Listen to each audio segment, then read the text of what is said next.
நன்மையை மட்டும்தான் தீங்கு செய்ய தெரியாது. ராமநாமம் நம்மளை பயத்தை கொடுக்காது. ராமநாமம் நிம்மதியை கெடுக்காது, நிம்மதியை கொடுக்கும். ஆனால் இதெல்லாம் இந்த ராமநாமத்துக்கு அந்நியமாக இருக்கிற விஷயங்கள் எல்லாமே நம்ம நிம்மதியை கெடுக்கக்கூடியது தான், அபத்தம்தான்.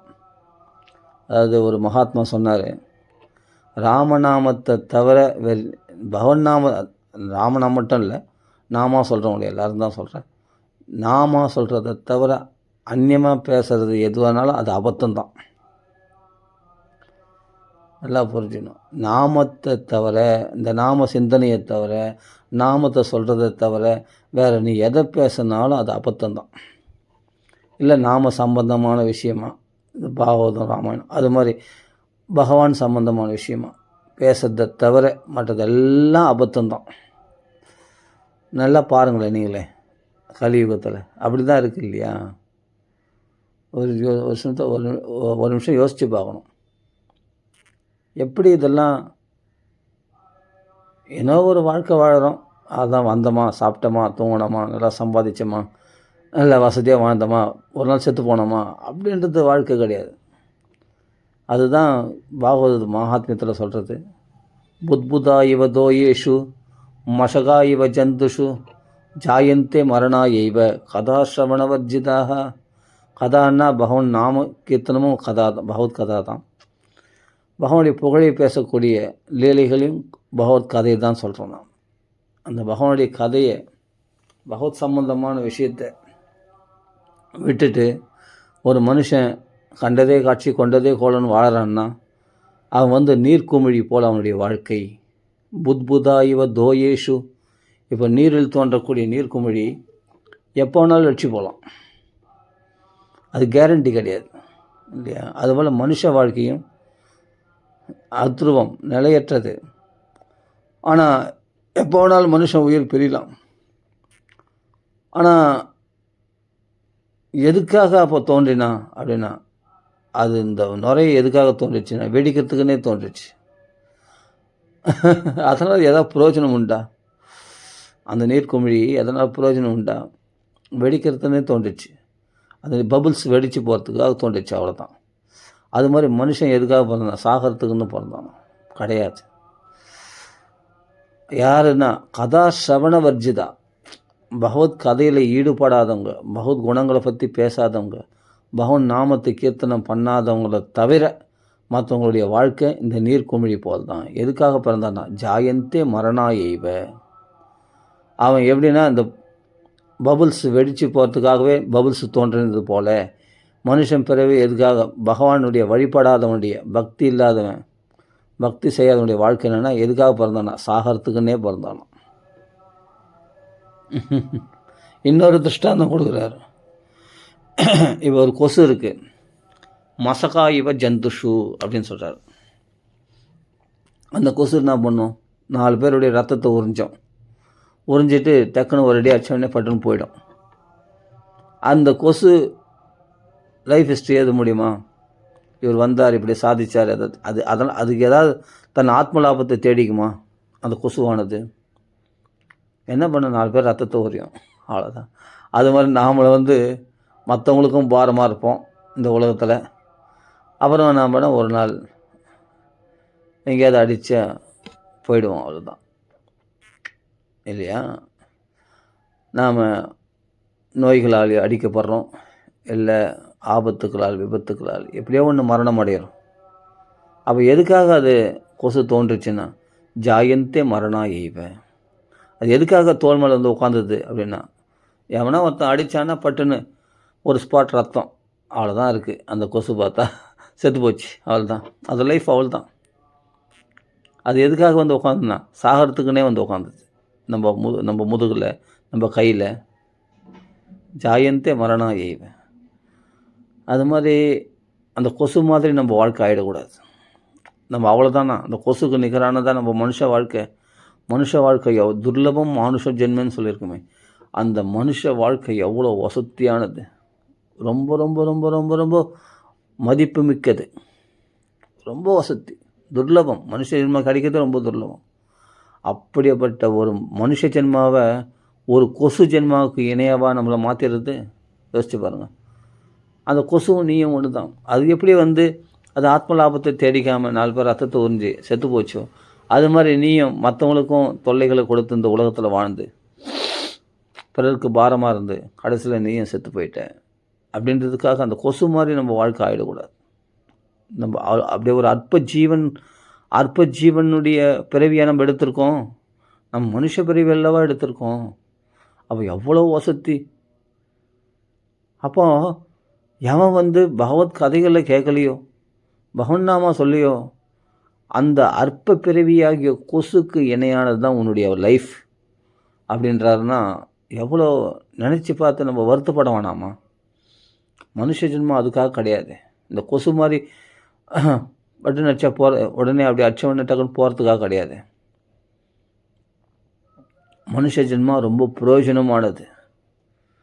எதுக்காகன்னா பகவானுடைய கதைகளை கேட்பதற்கும் பகவன் நாமங்களை கீர்த்தனை ஆத்மலாபத்தை தேடிக்கிறதுக்காக தான் மனுஷ ஜென்மம் அப்படின்னு அதனுடைய பிரயோஜனத்தை நம்ம தெரிஞ்சுக்கிட்டோம்னா இப்போ இந்த ஸ்லோகம் நல்லா புரியும்.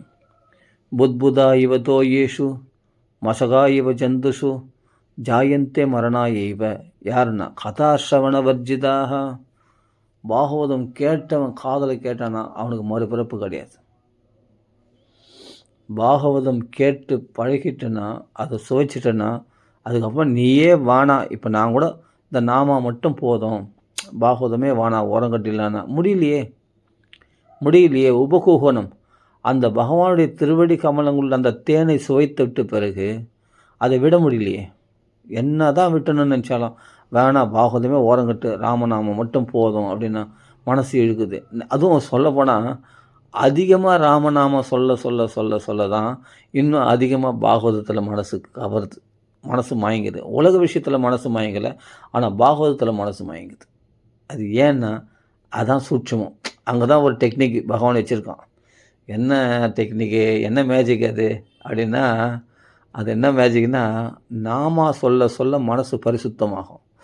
சுத்தமான ஹிருதயத்தில் பரபிரம்மமாகிய பாகவதம் பிரகாசிக்கும். சத்தியம் பரம் தீமகி, அந்த சத்திய வஸ்துவாகிய பாகவதம் நமக்குள்ள தீமகி தியானத்தில் நின்றுடும். உன் மனசு பரிசுத்தமானதுக்கு அடையாளமே அதான்.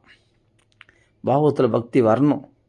பாகவத்தில் பக்தி உன்னை அறியாமலே மனசு மயங்கும். அப்போ உன் மனசு பரிசுத்தமாகின்ற இருக்கு. நஷ்ட பிராயேஷு அபத்ரேஷு நித்தியம் பாகவத சேவையா. நமக்குள்ளே இருக்கிற அமங்கலமான வாசனைகள்லாம், அந்த அழுக்குகள்லாம் நீக்கப்பட்ட உடனே நித்தியம் பாகவதம், எப்போதும் பாகவத்திலே ரமிக்கணுன்ற எண்ணம் தான் வரும். அதுதான் நைஷ்டிகி ரதி, அந்த பாகவத நிஷ்டை. மேலும் மேலும் பாகவதம் பற்றி கண்ணில் கண்ணீர் வரணும், அனுபவிக்கணும் அப்படின்ற ஆசை ஏன் வருதுன்னா நீ மனசு பரிசுத்தமானதுக்கு அடையாளம் தான். ஆனால் ராமன் எதனால் ராமநாமத்தினால. ராமநாமம் அதிகமாக சொல்கிறோன்னா பாகவதத்தில் பட்டுதல் போய்டுன்னு அர்த்தம் இல்லை. சொல்லப்போனால் பட்டுதல் அதிகமாகும். ஏன்னா அந்த பாகவதத்தை நீ டேஸ்ட் பண்ணாமல் இருந்தால் பரவாயில்ல, நீ டேஸ்ட் பண்ணிட்ட பாகவதத்தை. பிரகலாத் சரித்திரத்தை, பரதயோகேஸ்வர் சரித்திரத்தை, வாமன அவதாரம், திரிவிக்ரம அவதாரத்தை, பிரம்மாண்டகரம ரூபத்தை, அந்த நரசிம்ம அவதாரத்தை, கிருஷ்ண லீலைகளை, நவநீத லீலைகளில் பிடிச்சதே எல்லாருக்கும் நவநீத லீலை தான் ரொம்ப பிடிக்கும் இல்லையா? ஏன்னா அவ்வளோ காமெடியாக இருக்கும். அது அப்படி வெண்ணெய் திருடுற லீலை எல்லோருக்கும் பிடிக்கும். அப்படி சௌச்சௌரிய விசங்கிதேக்ஷணம் அப்படின்னும் போது பகவானுடைய திருட்டு மொழிகிறானே அந்த கண்ணன், அந்த கபட நாடக சூத்திரதாரி, அவனை பார்த்தா யாருக்கு பிடிக்காது, யாருக்கு மனசு கவராது. ஒரு கண்ணை அசைச்சானா நம்மளாம் பொத்துன்னு விழ வேண்டியது தான் அவன் திருவடியில். பொத்துன்னு அவன் திருவடியில் விழ வேண்டியது தான். யாருன்னா ராம பக்தனே ஆனாலும் கிருஷ்ண பக்திக்கு இது மாதிரி இந்த லீலைகளை கேட்டால் மயங்காமல் இருக்க முடியுமா? அவர் சிவபக்தனே இருந்தாலும் எவ்வளோ பேர் மயங்கியிருக்காங்க சிவபக்தர்கள்லாம். ராம் பக்தி இது கிருஷ்ண பக்தி வந்திருக்காங்க, யோசிச்சு பாருங்கள். அதனால் இந்த பாகவதம் இல்லைன்னா பரிசுத்தமான ஹிருதயம் உடையவர்களுக்கு தான் இந்த பாகவதமே சொல்ல போனான். அவன் ராமநாமா ஒன்று போதும், பாகவத்துடைய சார ராமநாமா அப்படின்னு சொல்லிடலாம்.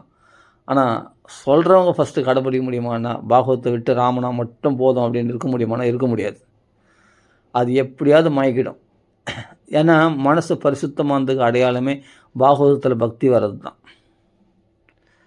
தர்ம புரோஜித கைதவக, அந்த கபடத்தனம் நீக்கப்பட்டவர்களுக்கு தான் பாகவத்திலே சுவை வருமா.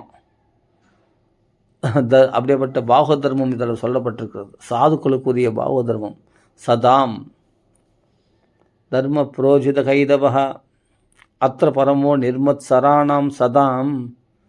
பொறாமை, போட்டி, துவேஷம், பயம் போன்ற இந்த தோஷங்கள் நீக்கப்பட்டவர்களாகிய சாதுக்களுக்கு புரியக்கூடிய தர்மம் இது பாகவதம். அவர்களுக்கே உரிய தர்மம் இந்த பாகவதம். தர்ம புரோஜித கைதவோ அத்திர பரமோ நிர்மத் சராணாம் சதாம். அவர்களுக்கு தெரிந்து கொள்ளக்கூடிய விஷயம் அந்த வாஸ்தவமான வஸ்து, அந்த பரபிரம்ம ஸ்வரூபம் பகவான் ஸ்ரீ வாசுதேவனாக கிருஷ்ண பரமாத்மாவாக இதில் காணப்படுகிறது பாகவதத்தில்.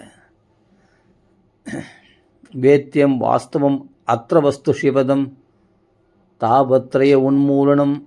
பரம மங்களத்தை கொடுக்கக்கூடியதும் நம்ம கஷ்டங்களையெல்லாம் வேரோடு பிடுங்கி எறியக்கூடியதும் அப்படிப்பட்ட பரபிரம்ம வஸ்துவை பற்றி இதில் நம்மளுக்கு தெரியப்படுத்துகிறது. அதை தெரிந்து கொள்ள வேண்டும் அப்படின்னு இந்த ஸ்லோகத்தில் சொல்கிறார் இல்லையா. சரி, அதில் எதில் தெரியப்படுத்தணும்னா இந்த ஸ்ரீமத் பாகவதே எதில் நம்ம நல்லா தெரிஞ்சுக்கணும். ஸ்ரீமத் பாகவதத்தில் தான் திருப்தியாக இருக்கும். அதுக்குன்னே நம்மளாம் தெரிஞ்சுக்கிறதுனே நம்ம அனுபவத்தை அதிகரிக்கிறதுக்குன்னே வியாசாச்சாரியார் எழுதினாராம். மகாமுனிக்கிறதே ஸ்ரீமத் பாகவதே மகாமுனிக்குதே. அந்த ஸ்ரீன்ற சப்தம்தான் அதுக்கு கௌரவம், பாகவத்துக்கு கௌரவத்தை கொடுக்கறது. திரு பாகவதம் அப்படின்னு இல்லை, அப்படி தானே அர்த்தம். ஸ்ரீமத் பாகவதே மகாமுனிக்கிறதே கிம்பா பரை ஈஸ்வரகா. இதை தவிர வேறு எதனால் ஈஸ்வரன் ஹிருதயத்தில் சத்யோ ஹிருத்திய அவருத்தியதே, உடனே ஹிருதயத்தில் பகவான் நிலைநிறுத்தப்படுகிறான். சொல்லுங்க பார்க்கலாம். இந்த பாகவதம் கேட்கணும்னு நினச்சி சுஸ்ரூஷிபிஸ் தக்ஷணாத்து கிருதிபிகி சுஸ்ரூஷிபிஸ் தக்ஷணாத்து. அப்படியாப்பட்ட கிருதிபிகி யாரோ சில பாக்கியவான்களால் தான் இந்த பாகவதத்தை கேட்கணுன்ற ஆசையோடு வருவாங்களாம். அவரெல்லாம் புண்ணியாத்மாக்கள் அல்ல. எவ்வளோ புண்ணியங்களை புஞ்சாக மூட்டையாக புண்ணியங்களை கட்டின்னு வந்து அவ்வளோ புண்ணியங்கள். அதான் சொல்கிறேன், கோடி ஜென்ம சமுத்தேன புண்ணிய நைவது லப்யதே. கோடிக்கணக்கான ஜென்மங்களாக நிறைய புண்ணியங்களை மூட்டை கட்டின்னு வராத போனால் எப்படி பாகவத்தில் இன்ட்ரெஸ்ட் வரும்? பாகவத்தில் எப்படி வந்து கேட்கணுன்ற ஆசை வரும்? சொல்லும் பார்க்கலாம். அப்போது கிருதிபிகி சுஸ்ரூஷிபிஸ் தக்ஷணாத்து, அந்த க்ஷணத்தில் இருந்து பகவான் ஹிருதயத்தில் ஸ்ட்ராங்காக டேரா போட்டுறானா. சத்யோ ஹிருத்திய அவருத்தியதே.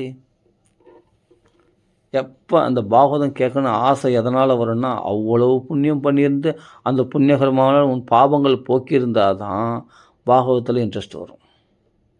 அப்போ இந்த தோஷங்கள்லாம் நீக்கப்பட்டவர்களாகிய சாதுக்களுக்கு தான் நிர்மத் சராணாம் சதாம். அதான் இந்த பொறாமை முதலிய தோஷங்கள்லாம் நீக்கப்பட்டதுன்னா மனசு பரிசுத்தமாக இருக்குதுன்னு அர்த்தம். அந்த பரிசுத்தமான ஹிருதயத்தில் தான் பாகவதம் பிரகாசிக்கும். அவர்கள் தான் சாதுக்கள் இல்லையா. அப்போ ராமநாமா சொன்னால் மனசு பரிசுத்தமாகுதுன்னா பாகவதம் எப்படி, பாகவதத்தில் மனசு மயங்காமல் எப்படி இருக்கும் சொல்லும் பார்க்கலாம். பாகவதம் கேட்காம எப்படி இருக்க முடியும்? நாங்கள் வெறும் ராமநாமாவே போதும் தான் எவ்வளோ மனசு கண்ட்ரோல் பண்ணுறோம். ஆனால் பாகவதம் மனசு இழுக்குது. அது அப்படி தான் இழுக்கும். அப்படி தான் இழுக்கணும். இழுத்தா தான் நீ ராமநாமா பர்ஃபெக்டாக சொல்கிறேன்னு அர்த்தம். அதனால் நாமா சொல்கிறது ரொம்ப ரொம்ப ரொம்ப ரொம்ப, ஆனால் நாமா தான் பேஸ்மெண்ட்டு. நாமா எவ்வளோக்கு எவ்வளோ நிறைய சொல்கிறீங்களோ அவ்வளோக்கு அவ்வளோ நம்ம பரிசுத்தமாகிட்டே இருப்போம். பரிசுத்தமாக ஆக லோக விஷயங்களால் பாதிக்கப்பட மாட்டோம். இந்த முக்குண மாயை நம்ம கடந்து வேண்டும். தெய்வீ சேஷா குணமயி மமமாயா துரத்தியா எதா மாம் பிரபத்தியந்தே மாயாம் வேதாம் தரந்திதே. தேசம், அதாவது யார் என்னை சரணமடைகிறார்களோ அவர்கள் மாயை கடந்து விடுகிறார்கள். இது தெய்வ சக்தி பலம், தெய்வ பலம் பொருந்தியதான் எது, இந்த முக்குணமான மாயை.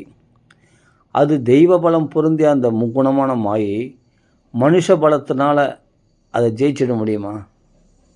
ஒரு விஷயம் நடக்குது, எதுக்கு நடக்குதுன்னே தெரில, ஏதோ ஒரு ஆபத்து வருது, கஷ்டம் வருது. அந்த கஷ்டம் எதுக்கு வந்ததுன்னு தெரியுமா உனக்கு? நீ என்னென்னா பல காரணங்கள் சொல்லுவேன். நிச்சயமாக நாம் நினச்ச காரணங்கள் இருக்காது, வேறு ஏதோ காரணம் இருக்கும். நம்மளுக்கு அது தேவையே இல்லை. அது காரணத்தை கண்டுபிடிக்கிற வேலை நம்மளுக்கு கிடையாது. நம்மளுக்கு கஷ்டம் வந்தால் பகவான் நாம சொல்கிறது, அவ்வளோதான். அது தெரிஞ்சால் போதும். நீ காரணங்களை கண்டுபிடிச்சின்னு உட்காந்துருந்தால் நீ தப்பாக காரணங்களை கண்டுபிடிப்பேன். இதனால தான் எனக்கு இந்த ஆபத்து வந்தது, இதனால தான் எனக்கு இந்த கஷ்டம் வந்தது, அப்படி இப்படின்னு பல காரணங்கள் சொல்கிறேன். அதெல்லாம் இல்லை. அதுக்கு மேல்பட்ட ஒரு காரணம் இருக்கும். தர்ம தேவதையே குழம்புறா இல்லையா? கலிபுருஷன் காலை வெட்டினா, ஆனால் காலை வெட்டினவன் கலிபுருஷன் நேரில் இருக்கும்பொழுது நேரில் காட்டி கொடுக்காம தர்ம தேவதை என்ன சொல்கிறது? அவரவருடைய வினைகள் தான் தங்களுடைய கஷ்டத்துக்கு காரணம்னு சொல்கிறாங்கப்பா. உண்மை தான். உண்மையிலே நம்ம பண்ண பாபகர்மாத்தினுடைய விளைவு தான் துன்பங்களை அனுபவிக்கிறோம். சரி, ஓகே, அதுவும் உண்மையான ஒன்றுன்னா சில கிரக தோஷம், கிரக சூழ்நிலைகள் சரியில்லைன்னா, இன்றைக்கி சனி தசை நடக்குது அப்படின்னு சொன்னால் அதுக்கேற்ற மாதிரி அவனுக்கு ஆபத்துக்கள் வருது, அதுவும் உண்மை தான். நீ எந்த காரணத்தை காட்ட சொல்ல பார்க்கலாம். இல்லை சில பேருடைய ஸ்வபாவம் தப்பான எண்ணத்தோடு இருக்கான், அதனால் அவனுக்கு தவறுகள் நடக்குது, அதுவும் உண்மை தான். அவன் சுபாவத்துக்கு ஏற்ற மாதிரி நடக்குது. இல்லை எல்லாம் தெய்வத்தினால, காலத்தினால, அந்தந்த சமயத்தில் அவனுக்கு நடக்க வேண்டியது நடக்குது, எல்லாம் தெய்வ சங்கல்பத்தால், தெய்வத்தின் படியில் தான், பகவானுடைய சங்கல்பத்தின்படி தான் எல்லாம் நடக்குது, அதுவும் உண்மை தான். இப்போ நீ இந்த காரணத்தை கரெக்டாக கண்டுபிடிங்க பார்க்கலாம். இது ஒரு காரணம், இந்த ஒரு காரணத்தினால்தான் எல்லாமே நடக்குது அப்படின்னு எதையுமே சொல்ல முடியாது. பல காரணங்கள் சொல்கிறாங்க, ஆனால் எல்லா காரணமும் உண்மை. ஆனால் எல்லாத்துக்கும் மேலே தெய்வம் கெடுதல் செய்யுமா? ஆனால் தெய்வ சங்கல்பத்தின்படி தான் நடக்குதுன்னு சொல்கிறாங்க. தெய்வமும் நம்ம கர்ம வினைகளின்படி தான் நமக்கு பலன்களை கூட்டி கொடுக்குதே தவிர அது தானாக செய்கிறதில்ல. தெய்வத்துக்கு எந்த சங்கல்பமும் கிடையாது. நீ என்ன விதைச்சியோ அதை தான் அறுக்கிற, அவ்வளோதான். அது இந்த ஜென்மமாக இருக்கலாம், அது முன் ஜென்மமாக இருக்கலாம், அதுக்கு முன் ஜென்மமாக இருக்கலாம். எப்போ ஏற்பட்டதுன்னு சொல்ல முடியாது இல்லையா? அப்போ நம்ம துன்பங்களுக்கு காரணங்களை கண்டுபிடிக்கிறத விட்டுட்டு, ஏன்னா காரணங்கள் பல காரணங்கள் இருக்குது, அதில் எந்த காரணத்தை நீ கண்டுபிடிப்ப? அவனுடைய கெட்ட துஷ்ட சுபாவத்தினால் அவனுக்கு கெடுதல் நடக்குதுன்னு சொல்கிறான். சில பேர் கர்ம வினைகளால் நடக்குதுன்னு சொல்கிறாங்க. சில பேர் கிரக கோளாறுகளால் நடக்குதுன்னு சொல்கிறாங்க. சில பேர் தெய்வந்தான் எல்லாத்தையும் ஆட்டி படிக்குது, அது தெய்வ சங்கல்பத்தால் நடக்குதுன்னு சொல்கிறாங்க. இது எந்த காரணத்தை நீ கண்டுபிடிப்பேன்? இல்லை நான் அவங்களுக்கு தவறு பண்ணேன், அபச்சாரம் பண்ணேன், அதனால் இப்படி, அவங்களுக்கு அபச்சாரம் பண்ணேன், அதனால் இப்படி நடந்தது, ஏதோ ஒரு காரணம் நீயே சொல்லிக்கோ. உனக்கு நீ சமாதானப்படுத்திட்டு ஏதோ ஒன்று சொல்லிக்கோ. ஆனால் உனக்கு புலப்படாதது காரணம் முதல் புரிஞ்சிக்கணும். அந்த காரணம் புலப்படாத விஷயம், அதிருஷ்டம், அது கண்ணுக்கு தெரியாது, ஏதோ ஒன்று நமக்கு கஷ்டங்களை விளைவிக்குது. அதனால் அதை ஆராய்ச்சி பண்ணிட்டு காலத்தை விரயம் பண்ணாமல் உடனே சரி வந்துடுச்சு துன்பம், ஓகே, பயம் வந்துடுச்சு, இது போல் ஆபத்துகள் வந்துடுச்சு, கஷ்டம் வந்துடுச்சு, நோய்கள் வந்துடுச்சு, என்ன பண்ண முடியும்? இப்போது அதுக்கு என்ன சொல்யூஷனோ அதை தான் பார்க்கணும். அதான் புத்திசாலித்தனமே தவிர காரணங்களை ஆராய்ச்சி பண்ணுறது நம்ம வேலை கிடையாது. ஆராய்ச்சி பண்ணியிருந்தால் காலம் பூரா வீணாக போயிடும். இது எப்படி நடந்து போச்சு, இப்போ இதுக்கு என்ன சொல்யூஷன், அதை பார்த்து அதுதான். மற்ற பாரங்கள்லாம் பகவானிடத்தில் ஒப்படைச்சிட்டு, ராமா நீ பார்த்துக்கோ, ராமார்ப்பணமஸ்து, அவ்வளோதான். எதனால் நடந்தது எனக்கு தெரியாது, என்னவோ தெரில, ஏதோ நடந்துச்சு, ஏதோ கஷ்டம் எனக்கு வந்துடுச்சு, இந்தா ராமா நீ ராமார்ப்பணமஸ்து, இந்த கஷ்டத்தை நீயே போக்கு அப்படின்ட்டு போயினே இருக்க வேண்டியது தான். அடுத்தது நான் ராமகீர்த்தனத்தில், ராமநாமக்கி சங்கீர்த்தனத்தில், பாகவதத்தில், பகவத் பக்தியில் அப்படி முன்னேற்றம் அடைஞ்சுன்னு போயின்னு நடந்துச்சேன்னு கவலைப்பட்டுன்னு இருந்தால் மட்டும் கஷ்டங்கள் தீர்ந்துருமா? நம்மளுக்கு ஆபத்து வந்துச்சுப்பா, கஷ்டம் வந்துடுச்சு, அதை நினச்சி வருத்தப்பட்டு அது எதனால் நடந்தது அப்படின்னு ஆராய்ச்சி பண்ணுறதுனாலையோ, அதை நினச்சி கவலைப்படுறதுனாலையோ பிரச்சனை தீராது. அவைகளை தூக்கி போட்டுட்டு அடுத்த ஸ்டெப்பு என்ன? பகவத் சர்வம் ஸ்ரீ ராமார்ப்பணமஸ்து, அதுதான் அடுத்த வேலைப்பா. ராம ராம ராம ராம ஜாலியாக பகவான் நாம கீர்த்தனம் பண்ணி போயினே இருக்க வேண்டியது தான். அதுதான் புத்திசாலித்தனம்.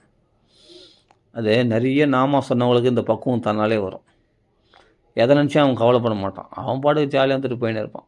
அவனுடைய கோபம் கூட ஒரு க்ஷணம்தான் இருக்கும், தாட் போட்டுன்னுவான், கச்சல் பார்த்தா எல்லாம் தூக்கி போட்டு அடுத்த நிமிஷம் ராமநாமம் சொல்லி ஜம்முன்னு போயினே இருப்பான். அவன் கோபம் கூட ஒரு க்ஷணம் கூட நீடிக்காது. அதுதான் மகாத்மாக்கள். அவங்களாம் பகவான் நாம கீர்த்தனம் பண்ணுறவங்களுடைய கோபம்லாம் ஒரு க்ஷணம்தான்.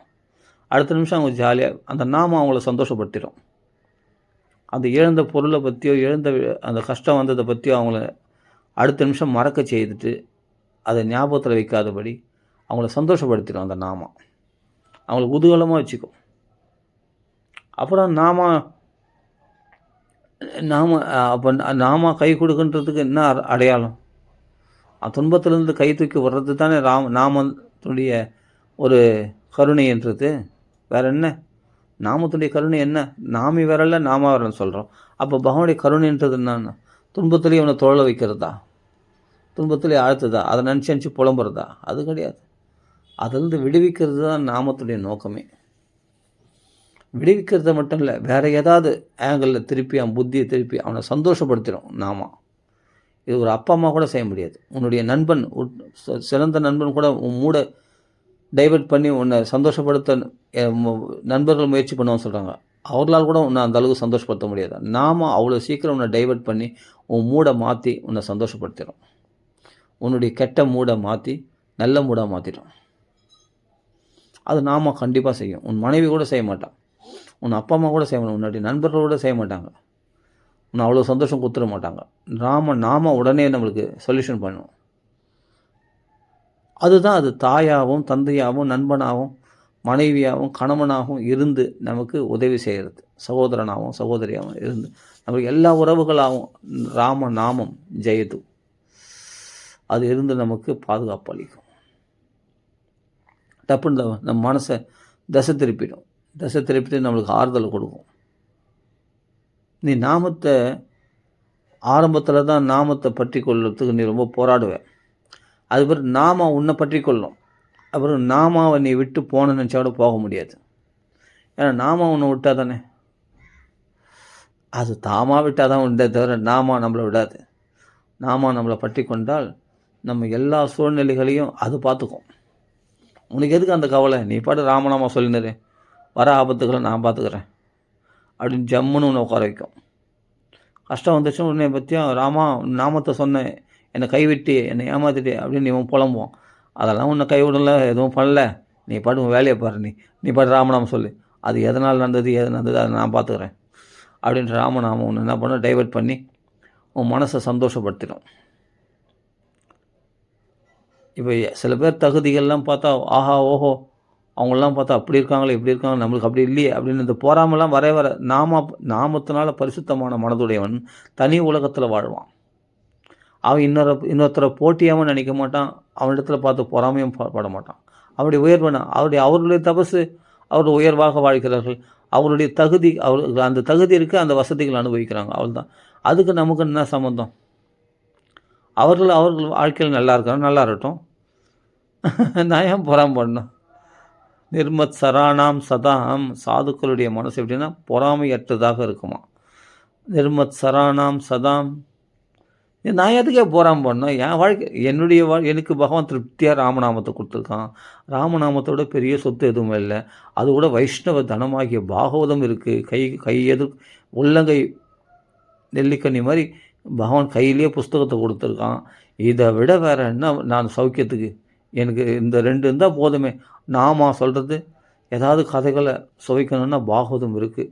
லட்டு மாதிரி அருமையான கதைகளை படித்து கண்ணீர் விட்டேன்னா, இந்த பரத யோகேஸ்வருடைய கதையை படித்து கண்ணீர் விட்டனா, பிரகலாத் சரித்திரத்தை நினச்சி கண்ணீர் விட்டேன்னா ஆனந்தம். இந்த கோபிகளுடைய ஜெயத்தித்தே திக்கம் கிருஷ்ணா ஜன்மனா விரஜா ஷயத இந்திரா கிருஷ்ணா சஸ்பதத்ரி அப்படின்னு நான் கோபிகா கீதம் படித்து கோபிகளோடு சேர்ந்து கண்ணீர் விட்டேன்னா என் பக்தி பிரகாசமாக இருக்கும் இல்லையா? இருந்தால் சௌக்கியமாக வாழ்க்கையை நடத்துறதுக்கான அப்படி பெரிய சொத்தை பகவான் கொடுத்துருக்கான ராம நாமத்தையும் பாகவதத்தையும். வேறு என்ன நான் சந்தோஷப்படணும்? வேறு எதில் எனக்கு இதுக்கு மேலே ஒரு செல்வம் உலகத்தில் என்ன இருக்குது? சௌக்கியத்தை கொடுக்கக்கூடிய செல்வம் இதை விட சௌக்கியம் வேறு ஏதாவது குத்துருமா? கோடிக்கணக்கான பணம் சௌக்கியம் குத்துருமா? பாகவதம் கொடுக்குற மாதிரி, ராமநாமம் கொடுக்குற மாதிரி? சத்தியமாக சொல்லுங்கள். இந்த பாகவத ராமாயணத்தில் நீங்கள் அனுபவித்த சௌக்கியத்தில் ஒரு லவலேசமாவது நீங்கள் கோடிக்கணக்காக லட்சக்கணக்காக பணத்தில், நான் பாகவதத்தில் சொல்கிறேன், இந்த பாகவத்தை சுவைச்சவங்கள சொல்கிறேன், சுவைக்காதவங்களுக்கு தெரியாது இதனுடைய ரசம் என்னென்னு. ரசஞானம் சுவாது பதிவு, ரச ஞானம் உள்ளவர்களை நான் சொல்கிறேன். அந்த ரசம் ஆலயத்தில் ரமித்தவங்களை சொல்கிறேன்.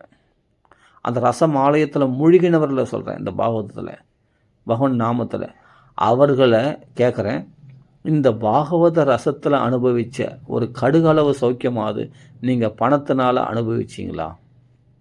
சத்தியமாக மனசாட்சி தொட்டு சொல்லணும், மனசாட்சி தொட்டு சொல்லணும். கிடையவே கிடையாது. நிம்மதியை கெடுத்ததே தவிர பணம், ஐயோ இவ்வளோ செலவுகள் இருக்கே, அது கைக்கு 10ஆம் தேதிக்குள்ளே, 1ஆம் தேதி சம்பளம் வாங்கினா 10ஆம் தேதிக்குள்ளே காணாமல் போயிடுச்சு பணம். 10ல் சம்பளம், கடன் வேறு இருக்குது, கடன் அடைக்கணும், வட்டி கட்டணும், செலவுகள் இருக்குது குடும்பத்தில்.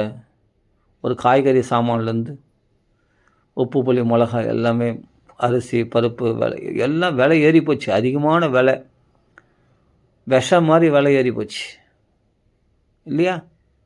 ஆழகால விஷம் எல்லாத்துலேயும் பரவுன மாதிரி இந்த விலையானது அப்படி ரொம்ப அதிகமான விலை. எல்லாமே எல்லா அரிசி பருப்பு உப்பு புளி எல்லாம் அதிகமான விலைகள் கொடுத்து வாங்கணும்னா சாதாரண விஷயம் இல்லை. ஒரு எண்ணெய் வாங்கணுன்னா 400ரூபா 500ரூபா விற்கணும். எண்ணெய் வாங்கணுன்னா இல்லையா? ஒரு லிட்டர் எண்ணெய் வாங்கினா 400 500 எல்லாம். அப்படின்னும் போது நம்ம சம்பாதிக்கிற பணம் பத்தலை, அதுக்கான செலவுகளும் ரெடியாக இருக்குது நமக்கு. அப்போ அது நிம்மதி கொடுத்து தான் அந்த பணம் அப்படின்னா பத்தலைன்னு தான் சொல்கிறோம். போதலை. திடீர்னு ஒரு ஹாஸ்பிட்டல் செலவு வந்தது லட்சக்கணக்காக, எங்கே போகிறது? யோசிச்சு பாருங்க. அப்படின்னா நமக்கு எல்லாமே பார்த்தா அப்படியே கிரிட்டிக்கலாக தான் இருக்குது. நம்ம ஃபேமிலி மெயின்டைன் பண்ணுறதே ரொம்ப கிரிட்டிக்கலாக தான் இருக்குது. அப்போது வெளியிலேருந்து பார்க்குறவங்களுக்கு தெரியுமா நம்ம கஷ்டம்? வெளியிலேருந்து பார்க்குறவங்களுக்கு நம்ம கஷ்டம் தெரியுமா? நாம் தான் உள்ளுக்குள்ளே புழுங்கி, இல்லை நம்ம புலம்புனா தான் யாருக்காவது கேட்குமா? யாராவது கேட்பாங்களா? அதான் சொல்கிறேன், கிரகம் அந்த கூபம், இது பாழுங்கிணறு மாதிரி. இது இந்த கணத்துக்குள்ளே விழுந்துட்டவன் கத்தனா கூட வெளியே கேட்காது. அவங்கவுங்க கஷ்டங்களை அவங்கவுங்க தான் சமாளித்து ஆகணும். யாரும் வந்து உதவ மாட்டாங்க. ஏதோ ஓரளவுக்கு உதவலாம் 1-2 விஷயத்தில். எல்லாத்துலேயும் யார் உதவ முடியும்னா ராம நாமந்தான் உதவும், பாகவதம் தான் உதவும். அப்போ யோசித்து பாருங்கள், பணத்தினால் நாம் சம்பாதிக்கிற பணத்தினால, சொத்துக்களால் குடும்ப பிரச்சனைகளை மொத்தம் சொல்யூஷன், அது அந்த பணத்தினால் எல்லா பிரச்சனைகளுக்கும் சொல்யூஷனாக அமைதான்னு கேட்டால் கிடையாது. பத்தலை போதலை, இது எங்கே பத்துச்சு, இது என்ன சம்பளம், அப்போ எவ்வளோ வந்தாலும் விடியலை அப்படின்னு சொல்லுவாங்க. கிடையாது. அந்தளவுக்கு பொறுப்புகளும் அந்தளவுக்கு நிறைய சமாளிக்கக்கூடிய விஷயங்கள் நிறைய இருக்குது. அப்போ இந்த பணம் பத்தாது சம்பாதிக்கிறது. வீட்டில் எல்லாரும் ஆம்பியா பொண்டாட்டி எல்லோரும் தான் சம்பாதிக்கிறாங்க, பிள்ளைகள் கூட சம்பாதிக்கிறாங்க. ஆனால் பத்தலையே. ஒரு கல்யாணம் நடத்தணுன்னா நான் ₹1-2 ஆகுமா? லட்சக்கணக்கில் பணத்தை செலவு பண்ணி கல்யாணம் நடத்தணும். தட்டு முட்டு சாமான் எல்லாம், நகை நட்டு எல்லாம் வாங்கணுன்னா சாதாரண விஷயம் இல்லை. ஒரு கட்டில் பீரோ எல்லாம் வாங்கின, சீர்வரிசை எல்லாம் வாங்கினா சாதாரண விஷயம் இல்லை. எங்கேயோ போயிடும், எத்தனையோ லட்சம் ஆகும். அப்படின்னா அதுக்கெல்லாம் சேர்த்து பிடிச்சி என்னென்னவோ பண்ணுறாங்க. சரி, நம்ம அவ்வளோ லௌகிகமாக அவ்வளோ தொலை இறங்கி போவோம்னா, இருந்தாலும் சொல்கிறேன். அப்போது எதனால்னா பணத்தினால சந்தோஷம் இல்லைன்றது தான் நமக்கு முடிவுக்கு வரணும் இல்லையா? சொல்லப்போனால் பணத்தினால் விரோதங்கள் கூட உண்டாகுது. அர்த்தம் அனத்தேக்ஷையா, பணத்தினால் நிறைய விரோதங்கள் உண்டாகுது, கஷ்டங்கள் உண்டாகுது, பொறாமைகள், துவேஷம், பயம் எல்லாம் இந்த பணத்தினால் வரக்கூடியது தான். அப்போ பணம் எவ்வளோ சம்பாதிச்சாலும் பத்தலை, குடும்பத்தை ரன் பண்ணுறதுக்கு இதெல்லாம் போதலை. அப்படியே பத்துச்சுன்னா ஒரு மாதத்துக்கு திருப்தியாக இருந்துச்சுன்னா சந்தோஷப்படுகிறோம். அடுத்த மாதம் எல்லாம் கையை கடிக்கும்போது துக்கப்படுறோம். கைவிட்டு செலவாயிடுச்சுன்னா நானும் செலவு பண்ணக்கூடாதுன்னு இழுத்து பிடிக்க பார்க்குறேன். எவ்வளோ கஞ்சத்தனம் பண்ணி எப்படியா சிக்கனமாக பண்ணி பார்க்குறேன். ஆனால் அதுக்கு அத்தியாவசிய தேவை தான். நான் ஒன்றும் தேவையில்லாத செலவு பண்ணல. ஆனாலும் பார்த்தா மொத்த காசும் காலியாகி போச்சு. 10ஆம் தேதிக்குள்ளே 20ஆம் தேதிக்குள்ளே கையை கடிக்குது. அப்படின்னா நானும் எவ்வளோ இழுத்து பிடிச்சி பார்க்குறேன். ஆனால் எந்த செலவும் பார்த்தா தேவையில்லாத செலவுன்னு தோணலை. எல்லாம் தேவையான செலவாக தான் இருக்குது. என்ன பண்ணுறது, போயிடுச்சு இல்லையா? ஒவ்வொருத்தர் வீட்லேயும் இது இப்போ நான் சொல்கிற இந்த விஷயம் ஒவ்வொருத்தர் வீட்லேயும் நடக்கக்கூடிய விஷயம். இது இல்லைன்னு மறுக்கவே முடியாது. அப்போ வீட்டில் ஏன் பிரச்சனை வராது? நீ சம்பாதிக்கணும், நானே அவள் சாப்பிட்டுறேன் அப்படின்னு மனைவி திட்டுறா இல்லையா? மனைவி திட்டுறா. அவன் இவனா சொல்கிறேன், அப்போ எங்கே தான் செலவாகுது இவ்வளோ காசுன்னு. இனிமேல் அடுத்த மாதத்துலேருந்து உனக்கு நான் லிஸ்ட்டு போட்டு வைக்கிறேன், என்னென்ன செலவு பண்ணேன், ஓகேவா? உனக்கு கணக்கு போட்டு வைக்கிறேன். ஏன்னா நீ தான் நம்ப மாட்டேன்றி. நானும் எங்கள் அம்மா வீட்டுக்கு நான் அனுப்பிச்சிட்றேன் அந்த பணத்தெல்லாம். நீயும் தானே சாப்பிட்றேன், எல்லாம் நம்ம குடும்பத்துக்கு தான் செலவழிக்கிறோம் அப்படின்னு மனைவி கத்துவா லபலபன்னு. இவன் டென்ஷன் ஆகும். நான் என்ன தான் பண்ணுறது, எங்கன்னா கொல்லை தான் அடிக்கணும், எங்கன்னா திருட, பேங்க்கில் எங்கன்னா திருட, இப்படியே பேசுகிறேன். நம்ம இதை அன்றாட வாழ்க்கையில் பார்க்குறோம். எத்தனை குடும்பத் தலைவர்கள் இது மாதிரி கத்துறாங்க. எங்கன்னா இனிமேட்டு சம்பாதிக்கிறது பத்தலைன்னா எங்கன்னா கொல்லை தான் அடிக்கணும், வேறு என்ன பண்ணுறது, பத்தலைன்றி அப்படின்னு சொல்லிட்டு எரிஞ்சு விடுறான் மனைவி இடத்துல, பசங்கள் இடத்துல. ஒரு செலவு போனால் இன்னொரு செலவு. ஏன்னா குழந்தைகளுக்கு நிறைய செலவுகள் இருக்குது. அந்த செலவுகளுக்கெல்லாம் பணம் கொடுக்கணும், குடும்பத்தையும் நடத்தணும், மனைவியையும் சந்தோஷப்படுத்தணும். அப்படின்னா ஒன்று என்னென்னா யாரையும் திருப்திப்படுத்த முடியாது இந்த பணத்தினால அப்படின்றதுக்கு முடிவு வரான் கட்சியில். என்ன தான் நீ மாடாக வாழ்ச்சாலும். அப்போது இதில் நிம்மதி இல்லை இந்த பணத்தினால அப்படின்றது நல்லா கன்ஃபார்மாக ஒவ்வொருத்தரும் மனசு புண்ணாகி போய் ரணமாகி போய் இந்த கஷ்டங்களில் நொந்து நூலாகி போயிருப்பீங்க கண்டிப்பாக நிறைய பேர். அப்படின்ற போது அந்த புண்ணுக்கு ஆற்றக்கூடிய மயிலிறகாக வந்தது எதுனா ஸ்ரீமத் பாகவதம், பகவன் நாமா, ராமநாமா. இது தான் மனசு புண்ணை ஆற்றக்கூடியது. அப்போ பணத்தினால எவ்வளோ சம்பாதிச்சாலும் பத்தலை, அந்த பணம் அதிகமாக வந்துச்சுனாலும் அதில் விரோத பாவங்கள் உண்டாகிறது. அதுக்கு போட்டிகள் நிறைய இருக்குது. அதுக்கு உறவினர்களே போட்டிகளாக இருக்காங்க. அதுக்கு பொறாமைப்பட்டு நம்ம பணத்தை அபகரிக்க பார்க்குறாங்க. இப்போ சொத்து பிரச்சனையில், உறவுகளுக்குள்ள நிறைய இருக்குது. ஆக மொத்தம் என்னென்னா பணத்தினால விரோதங்கள் தான் அதிகமாகுது, துன்பங்கள் தான் அதிகமாகுது, தவிர நிம்மதி கிடையாது. புரிஞ்சுக்கணும்.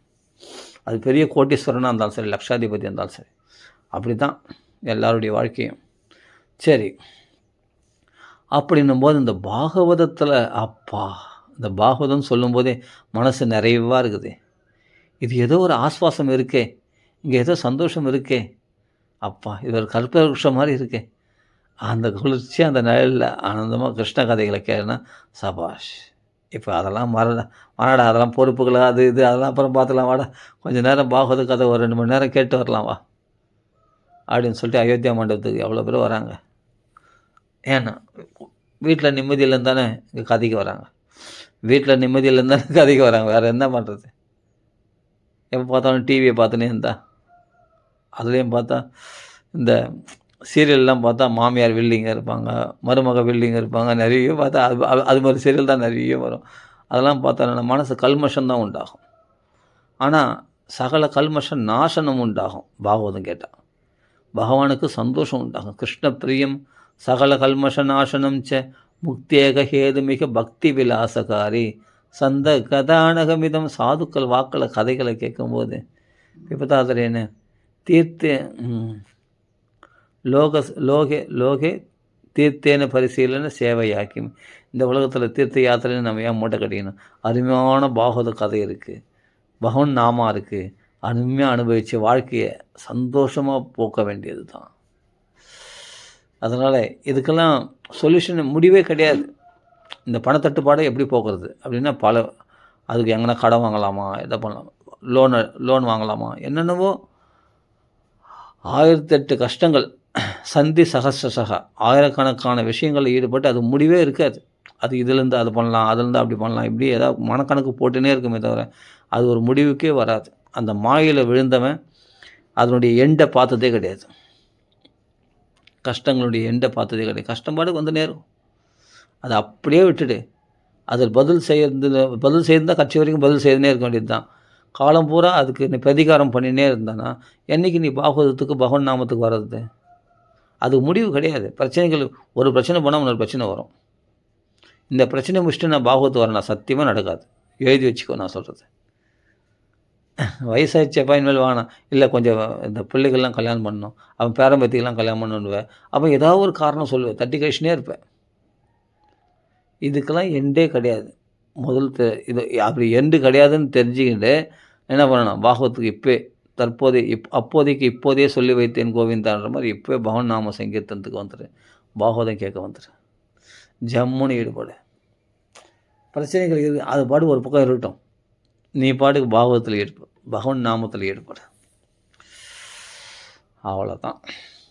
அப்போ சௌக்கியமாக இருக்கும்.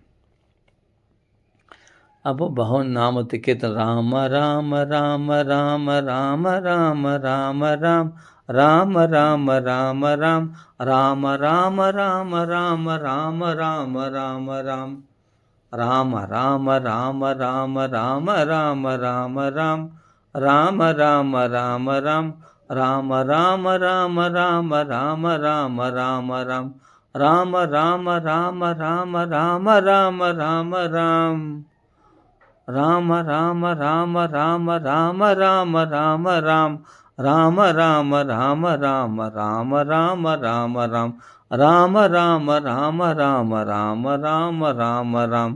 இந்த நாம சங்கீதம் பண்ணும்போது ஒரு சைலண்ட் கிடைக்கிறது. இந்த சப்தங்களில் மற்ற மனசை அலைப்பாயக்கூடிய மற்ற மனசுடைய துன்பத்தை உண்டாக்கக்கூடிய சலனங்கள் அற்று போயிடுது பார் இந்த நாம சங்கீதம் பண்ணும்போது. அப்படியே ஒரு சைலண்ட் வைப்ரேஷன் நல்லா கிடைக்கும். அதில் அப்படியே அந்த நாம காதலுக்கு கேட்டுகிட்டே நாமகீர்த்தனம் பண்ணிகிட்டே சமையல் செய்துக்கிட்டு நாமகீர்த்தனம் பண்ணிகிட்டே நமக்கு மற்ற வேலைகள்லாம் அலுவல்கள்லாம் செய்து காய்கறி அரைக்கிறதோ சமையல் செய்கிறதோ எல்லாம் சாப்பாடு வடிக்கிறதோ எல்லாமே அந்த நினைவிலேயே மற்ற வீட்டு இது வீட்டை ஏற கட்டுறதோ இல்லை சாமான் தொலைக்கிறதோ இல்லை துணி துவைக்கிறதோ எல்லாம் இந்த நாம சங்கீர்த்தனம் கேட்டுட்டே நம்ம செய்தோம்னா நல்ல வைப்ரேஷனில் மனசில் சாந்தி இருக்கும். இல்லைன்னா தேவையான சிந்தனைகள் மனதில் ஓடிக்கொண்டே இருக்கிற அந்த சிந்தனைகளுக்கு ஒரு அடி கொடுக்கும் இந்த நாம சங்கீர்த்தனம். இந்த நாமாவே மனசில் ரீங்காரம் விட்டுண்டு அதே நாமஸ்மரணம் பண்ணிட்டு நாம கீர்த்தனை கேட்டுண்டு அதுதான் சார் என்னாம தேய ஸ்ரவணானு கீர்த்தனாத்து எத் பிரஹ்வனாத்து ஸ்வாதோபி சத்யா சவணாய கல்பதி குதப்புனஸ்தத் பகவன்னு தர்ஷனாத்.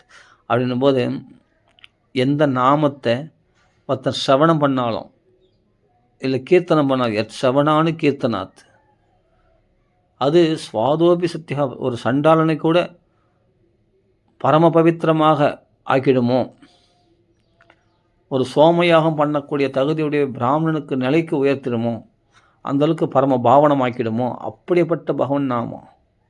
சகல புண்ணியங்களையும் 6 விதமான புண்ணியங்கள் பஞ்சாக்னி மத்தியில் தவம் பண்ணால் எந்த புண்ணியமோ, எல்லா யாகங்களையும் நிறைய தட்சணைகள் கொடுத்து பர்ஃபெக்டாக யாகம் பண்ணால் என்ன புண்ணியமோ, எந்த லோபங்கள் இல்லாமல் எந்த குறைகள் இல்லாமல் யாகத்தை சரியாக அனுஷ்டித்தா எந்த புண்ணியமோ, சகல புண்ணிய தீர்த்தங்களில் போய் ஸ்நானம் பண்ணால் என்ன புண்ணியமோ, எல்லா தான தர்மங்கள் பண்ணால் என்ன புண்ணியமோ, எத்தனையோ தானங்கள் சொல்கிறாங்க, ஸ்வர்ண தானம், அன்னதானம், வஸ்திர தானம், எத்தனையோ தானங்கள் சொல்கிறாங்க இல்லையா, அத்தனை தானங்களும் பர்ஃபெக்டாக செய்து முடித்தா என்ன புண்ணியமோ,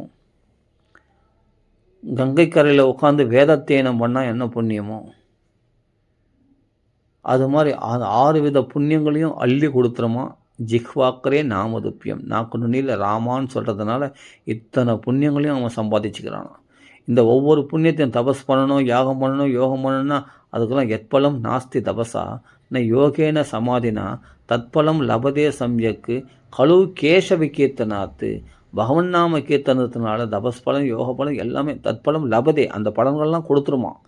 இது பகவன் நாம கேசவி கீர்த்தனாத்து. அப்போ அதுக்கு மேலே தேவகுதி அம்மா சொல்கிறா தேபுஸ் தபஸே ஜுஹூஹு சஸ்னுர் ஆர்யாக. அப்படிப்பட்ட ஸ்வதர்மத்தை நீ கடைப்பிடிச்சா ஒரு ஆரியன் ஸ்வதர்மத்தை கடைப்பிடிப்பான் பர்ஃபெக்டாக, தர்மத்திலேருந்து நழுவ மாட்டான், நேர்மையாக இருப்பான். அப்போ இந்த யமநியமங்கள்லாம் கொண்ட இந்த தர்மங்களை செவ்வனே அனுஷ்டித்தா சதாச்சாரத்தோட என்ன அனுஷ்டித்தா என்ன பலனோ அந்த பலன்கள் மொத்தத்தையும் உனக்கு இந்த ராமான்னு சொல்கிறதுனால கட்சிடுமா. ஜிஹ்வாக்கரே நாமதுப்பியம், நாக்கு நுனியில் ராமான்னு சொல்லிட்டேன்னா கட்சிடுமா. எவ்வளோ சக்தி வாய்ந்தது பாருங்கள் பகவன் நாமம். அப்போது தனித்தனியாக ஒவ்வொரு புண்ணியங்களையும் புண்ணியங்களுக்காக நீ சிரமப்படவானா, பிரயத்தனப்படவானா, உட்காந்து ஒரே இடத்துல உட்காந்து ராமான்னு சொல்லு, உனக்கு அத்தனை புண்ணியங்களையும் நான் அள்ளி கொடுத்துட்றேன் அப்படின்னு ராமநாம கர்ஜிக்குது. அப்போ நான் அவ்வளோ புண்ணியங்களை நீ ராமான்னு சொல்கிறதுனால கிடச்சதுன்னா லகு பிரயாச, ஆனால் பலனோ பார்த்தா பெரிய பலன். இந்த 6 விதமான புண்ணியங்களுடைய பலன்களும் நமக்கு அள்ளி கொடுத்தது தான். அப்படின்னா யார் தான் இந்த நாமத்தை விடுவான்? தொடர்ந்து அனவரதம் நாமா சொல்லிகிட்டே இருப்பான் இல்லையா? அவன் மனசில் தான் அவ்வளோ புண்ணியங்களை சேர்த்துக்கிறான்னு சொன்னால், அந்த ராமான்னு சொல்கிறதுல இந்த 6 விதமான புண்ணியம், தான தர்மங்கள் பண்ண புண்ணியமாக, புண்ணிய சேத்திரங்களுக்கு போன புண்ணியமாக, புண்ணிய தீர்த்தங்களுக்கு போன புண்ணியமாக, யாகங்கள் பண்ண புண்ணியம், எல்லா புண்ணியங்களும் நீ உலகத்தில் எதெல்லாம் பெருசாக நினைக்கிறியோ, இந்த இந்த இந்த எதுலாம் பெரிய புண்ணியமாக நினைக்கிறியோ அந்த செயல்கள் செய்த பலன் எல்லாத்தையுமே இந்த ராம நாமம் கொடுத்துருமா. இதுக்கு மேலான ஒரு தர்மம் வேதத்திலே கிடையாதான். நான் சொல்ல பகவன் நாம போதேந்திரால் சொல்கிறார், வேதத்திலேயே இந்த நாம கீர்த்தனத்துக்கு இணையாக நாம கீர்த்தனத்தில் உயர்ந்த தர்மம் வேதத்திலே சொல்லப்படலையா. அப்புறம் மற்ற சாஸ்திரங்களில் சொல்கிறத பற்றி என்ன இருக்குது? நாம வேதத்தில் சொல்லக்கூடிய எல்லா தர்மங்களை விட ரொம்ப எல்லாத்தோட வசத்தியம் பகவன் நாமா. வேதங்கள், உபனிஷதங்கள், புராணங்கள் எல்லாம் சொல்லக்கூடிய எத்தனை தர்மங்கள் சொல்லப்பட்டிருக்கிறதோ, எத்தனை கர்மாக்கள் விதிக்கப்பட்டிருக்கிறதோ, எத்தனை சாதன சிரமங்கள் சொல்லியிருக்கோ, அத்தனைக்கும் மேலானது ராம நாமம், பகவன் நாம கீர்த்தனம் அப்படின்னு நிர்தாரமாக அப்படியே ஸ்ட்ராங்காக நிரூபணம் பண்ணியிருக்கார் பகவன் நாம போதேந்திரால். நம்ம ரசோதயத்தில் படித்து பார்த்தா தெரியும். அப்படி ஸ்ட்ராங்காக ஆணித்தரமாக அடித்து சொல்லியிருக்கார்.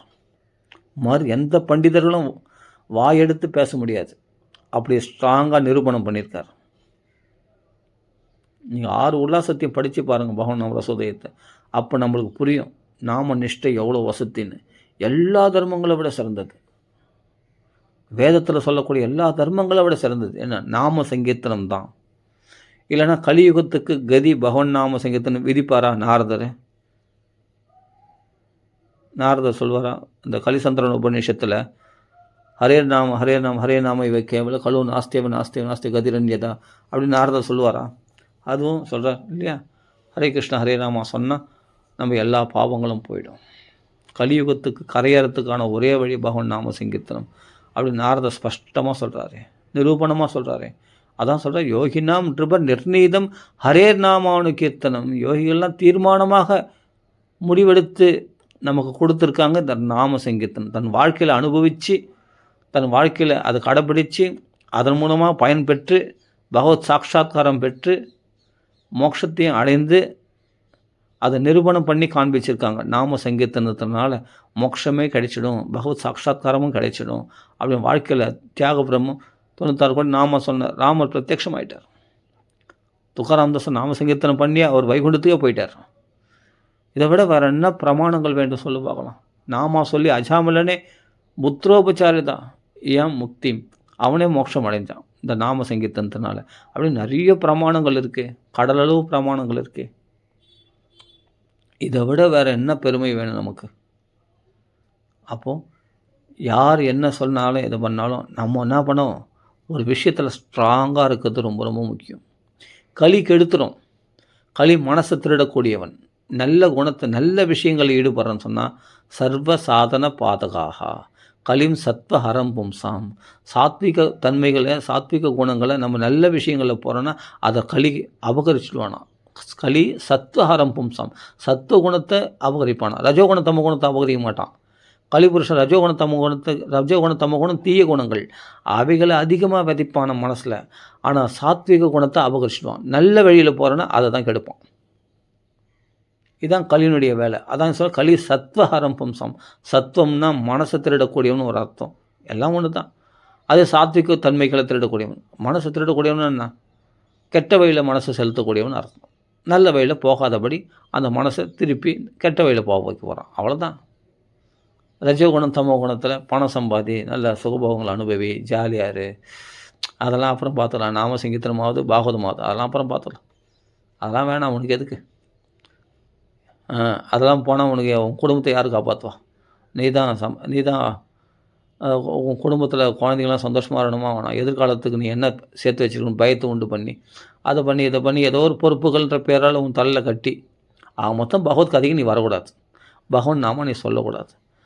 அந்த வேலையை பர்ஃபெக்டாக செய்வான். சர்வ சாதன பாதகாக எல்லா சாதனைகளும் கலியை கடக்கிறதுக்கான சாதனைகளுக்கு பாதகம் விளைவிப்பவன் அவன். ஆமாம், அதர்ம மித்திரேன்னு தரேயம் பாதித்தானு வந்து பூமியை கெடுத்துட்டான். அதர்மங்கள் வழியில் நம்மளை செலுத்தி அதர்ம விஷயங்களில் புத்தி ஈஸியாக அதர்மத்துக்கு உங்களுக்கு எல்லாம் இந்த உலகமே துணையாக இருக்கும். ஆனால் தர்ம வழியில் போகிறதுக்கு ஒருத்தர் கூட துணையாக இருக்க மாட்டாங்க. இந்த கலியுகத்தில் பார்த்தோம். பரவாயில்ல, இதெல்லாம் தப்பு இல்லை, பரவாயில்ல இதெல்லாம் தப்பு இல்லை, அட்ஜஸ்ட்மெண்ட்டுன்ற பேரில் ஆக மொத்தம் நீ பௌதிகத்தில் உழ வைக்கணுமே தவிர உன்னை பகவத் விஷயத்துக்கு மேலே ஏற்றாதபடி உன் காலப்பூச்சி வாரி வரத்துக்கு நிறைய பேர் இருப்பாங்க. ஆனால் பகவன் நாம பகவத் விஷயம் ஏற்றி வரத்துக்கு குருமார்கள் தான் வரணும், மகாத்மாக்கள் தான் வரணும். யாரோ சில பேர் தான் இருக்கிறாங்க. நல்வழியில் பழக்கப்படுத்துறதுக்கு யாரோ சில பேர் தான் வருவாங்க. அவர் உயிரை கொடுத்து உழைக்கிறாங்க. நம்மளாம் ஜென்மா கரையறதுக்காக மகாத்மாக்கள்லாம் அப்படி தான் உழைக்கிறாங்க. இன்றைக்கி இருக்காங்க ஒரு மகாத்மாக்கள். ஸ்ரீ அண்ணா போயிட்டார், பிரம்மஸ்ரீ சுந்தரகுமார சுவாமி இருக்கார். அவங்களாம் எதுக்காக நம்மளாம் ஜென்மா கரையறதுக்காக தான் இவங்களாம் உபன்யாசம் பண்ணிட்டு இருந்தாங்க இருக்கிறாங்க. பிரம்மஸ்ரீ சுந்தரகுமார சுவாமி எதுக்காக அங்கே பாகவதம் ராமாயணம் பகவன் நாம சங்கீர்த்தனம் எதுக்காக இதெல்லாம் சொல்கிறாங்க. மகாராஜ் சத்குரு முரளிதாஸ் சுவாமிஜி, விட்டல்தாஸ் மகாராஜ் எதுக்காக உழைக்கிறாங்கன்னா உலக மக்களுக்காக. பகவானால் அனுப்பப்பட்ட தூதர்கள் இவர்களெல்லாம். ஸ்ரீ அண்ணா, ஸ்ரீல பிரபுபாதா, எவ்வளோ மகாத்மாக்கள் நமக்காக உழைச்சிருக்காங்க. இதில் சில பேர் போயிட்டாங்க. ஸ்ரீல பிரபுபாதா வைகுண்டம் அடைஞ்சிட்டார், ஸ்ரீ அண்ணா வைகுண்டம் அடைஞ்சிட்டார். ஆனால் இன்னும் நிறைய மகாத்மாக்கள் இருக்காங்களே, அவங்களால நம்ம பயன்பெறலாமே. அவரில் போய் தரிசனம் பண்ணலாம், அவருடைய ஆசீர்வாதத்தை பெறலாம், அவர் சொல்கிற உபதேசங்களை கேட்கலாம். ஸ்ரீ விட்டல்தாஸ் மகாராஜ், பிரம்மஸ்ரீ சுந்தரகுமார சுவாமி, மகாராணி சத்குரு முரளிதர சுவாமிஜி, எவ்வளோ மகாத்மாக்கள் இருக்காங்களே. பாக்கியம் தானே நம்மளுக்கு, பாக்கியம் தானே. இந்த பாரத தேசத்தில் பிறவி எடுக்கிறதுக்கு பெரிய பாக்கியம் பெற்றிருக்கோமே. அதனால் இவர்கள் எல்லாம் சொல்கிற உபதேசங்களை கேட்டு அதன்படி அனுஷ்டானம் பண்ணணும்னா நம்ம வாழ்க்கை மேன்மை அடையும் இல்லையா. அதனால் பாகவதத்தில் கிடைச்ச சௌக்கியம், பகவன் நாமத்தில் கிடைச்ச சௌக்கியம் வேறு எதுலேயும் நாம் அனுபவிச்சிருக்க மாட்டோம். நிச்சயமாக அதை அனுபவிச்சவங்களுக்கு தெரியும். அதனால்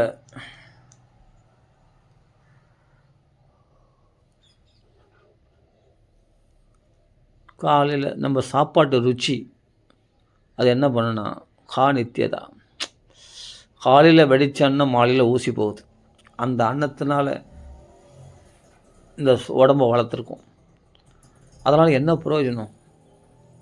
அந்த சாப்பாடு அழுகி போகிற மாதிரி ஊசி போகிற ஒரு நாள் இந்த உடம்பும் அழுகி போக போகுது, தோல்லாம் சுருங்க போகுது, கண்ணெலாம் மந்தமாக இருண்டு போக போகுது, காது மந்தமாக போகுது, நாக்கு குளற போகுது, முட்டிக்கால் தட்டு போகுது, மந்தி எனும்படி குந்தி நடந்து அப்படி உட்காந்து நடக்கிற மாதிரி தடி உண போகிறோம். எலும்புந்தோலமாக நிறைய மூப்பு வரப்போகுது. அவன் ஒரு நாள் மரணமும் வரப்போகுது. அப்போ இந்த தேகம் ஒரு நாள் விட்டு போக போகுது. அப்படி அழுகக்கூடிய சரீரம் தானே இது. இந்த அழகோ இந்த யவனமோ நிலையானது கிடையாது.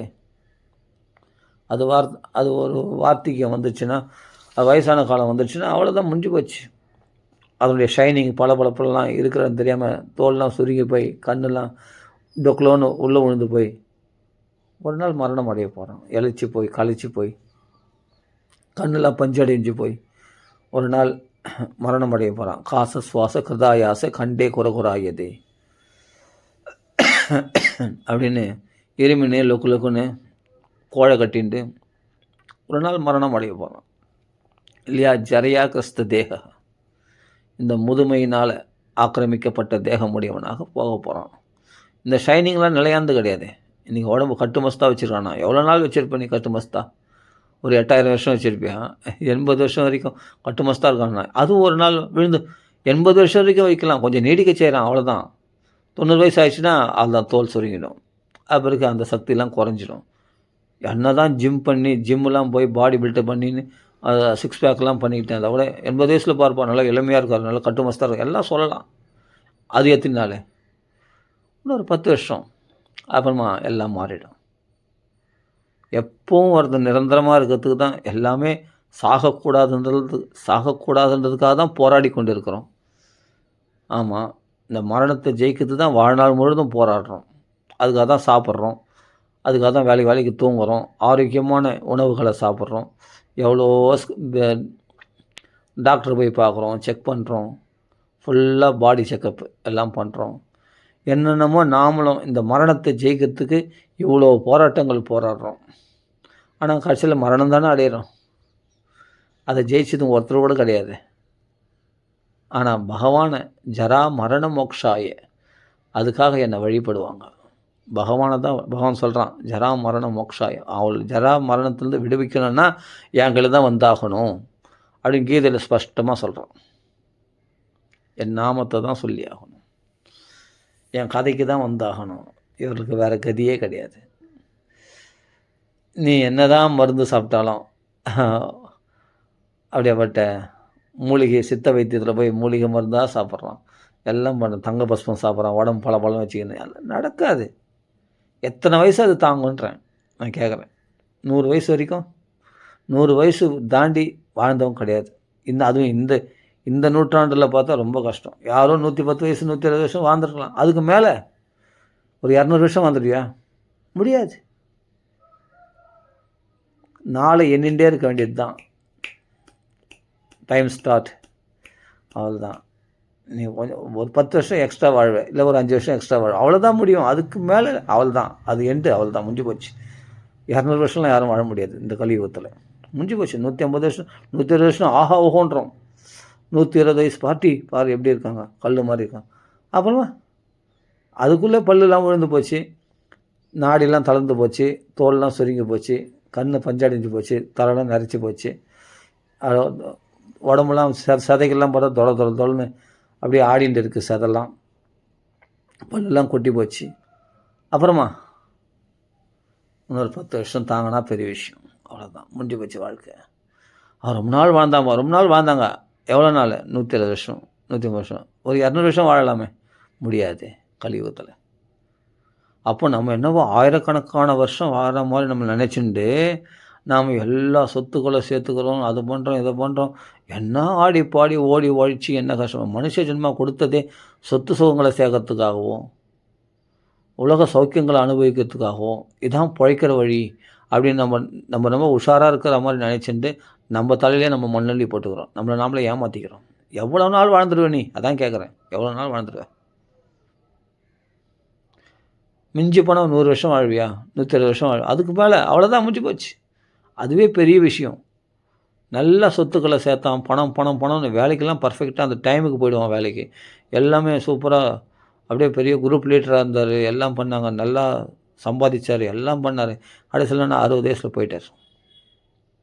இதுக்காக தான் அவர் வேலைக்கு போனது. இதுக்காக நல்லா சாப்பிட்டு தூங்குறது சம்பாதிச்சு கடைசியில் என்னென்னா ஒரு நாள் செத்து போயிட்டார்.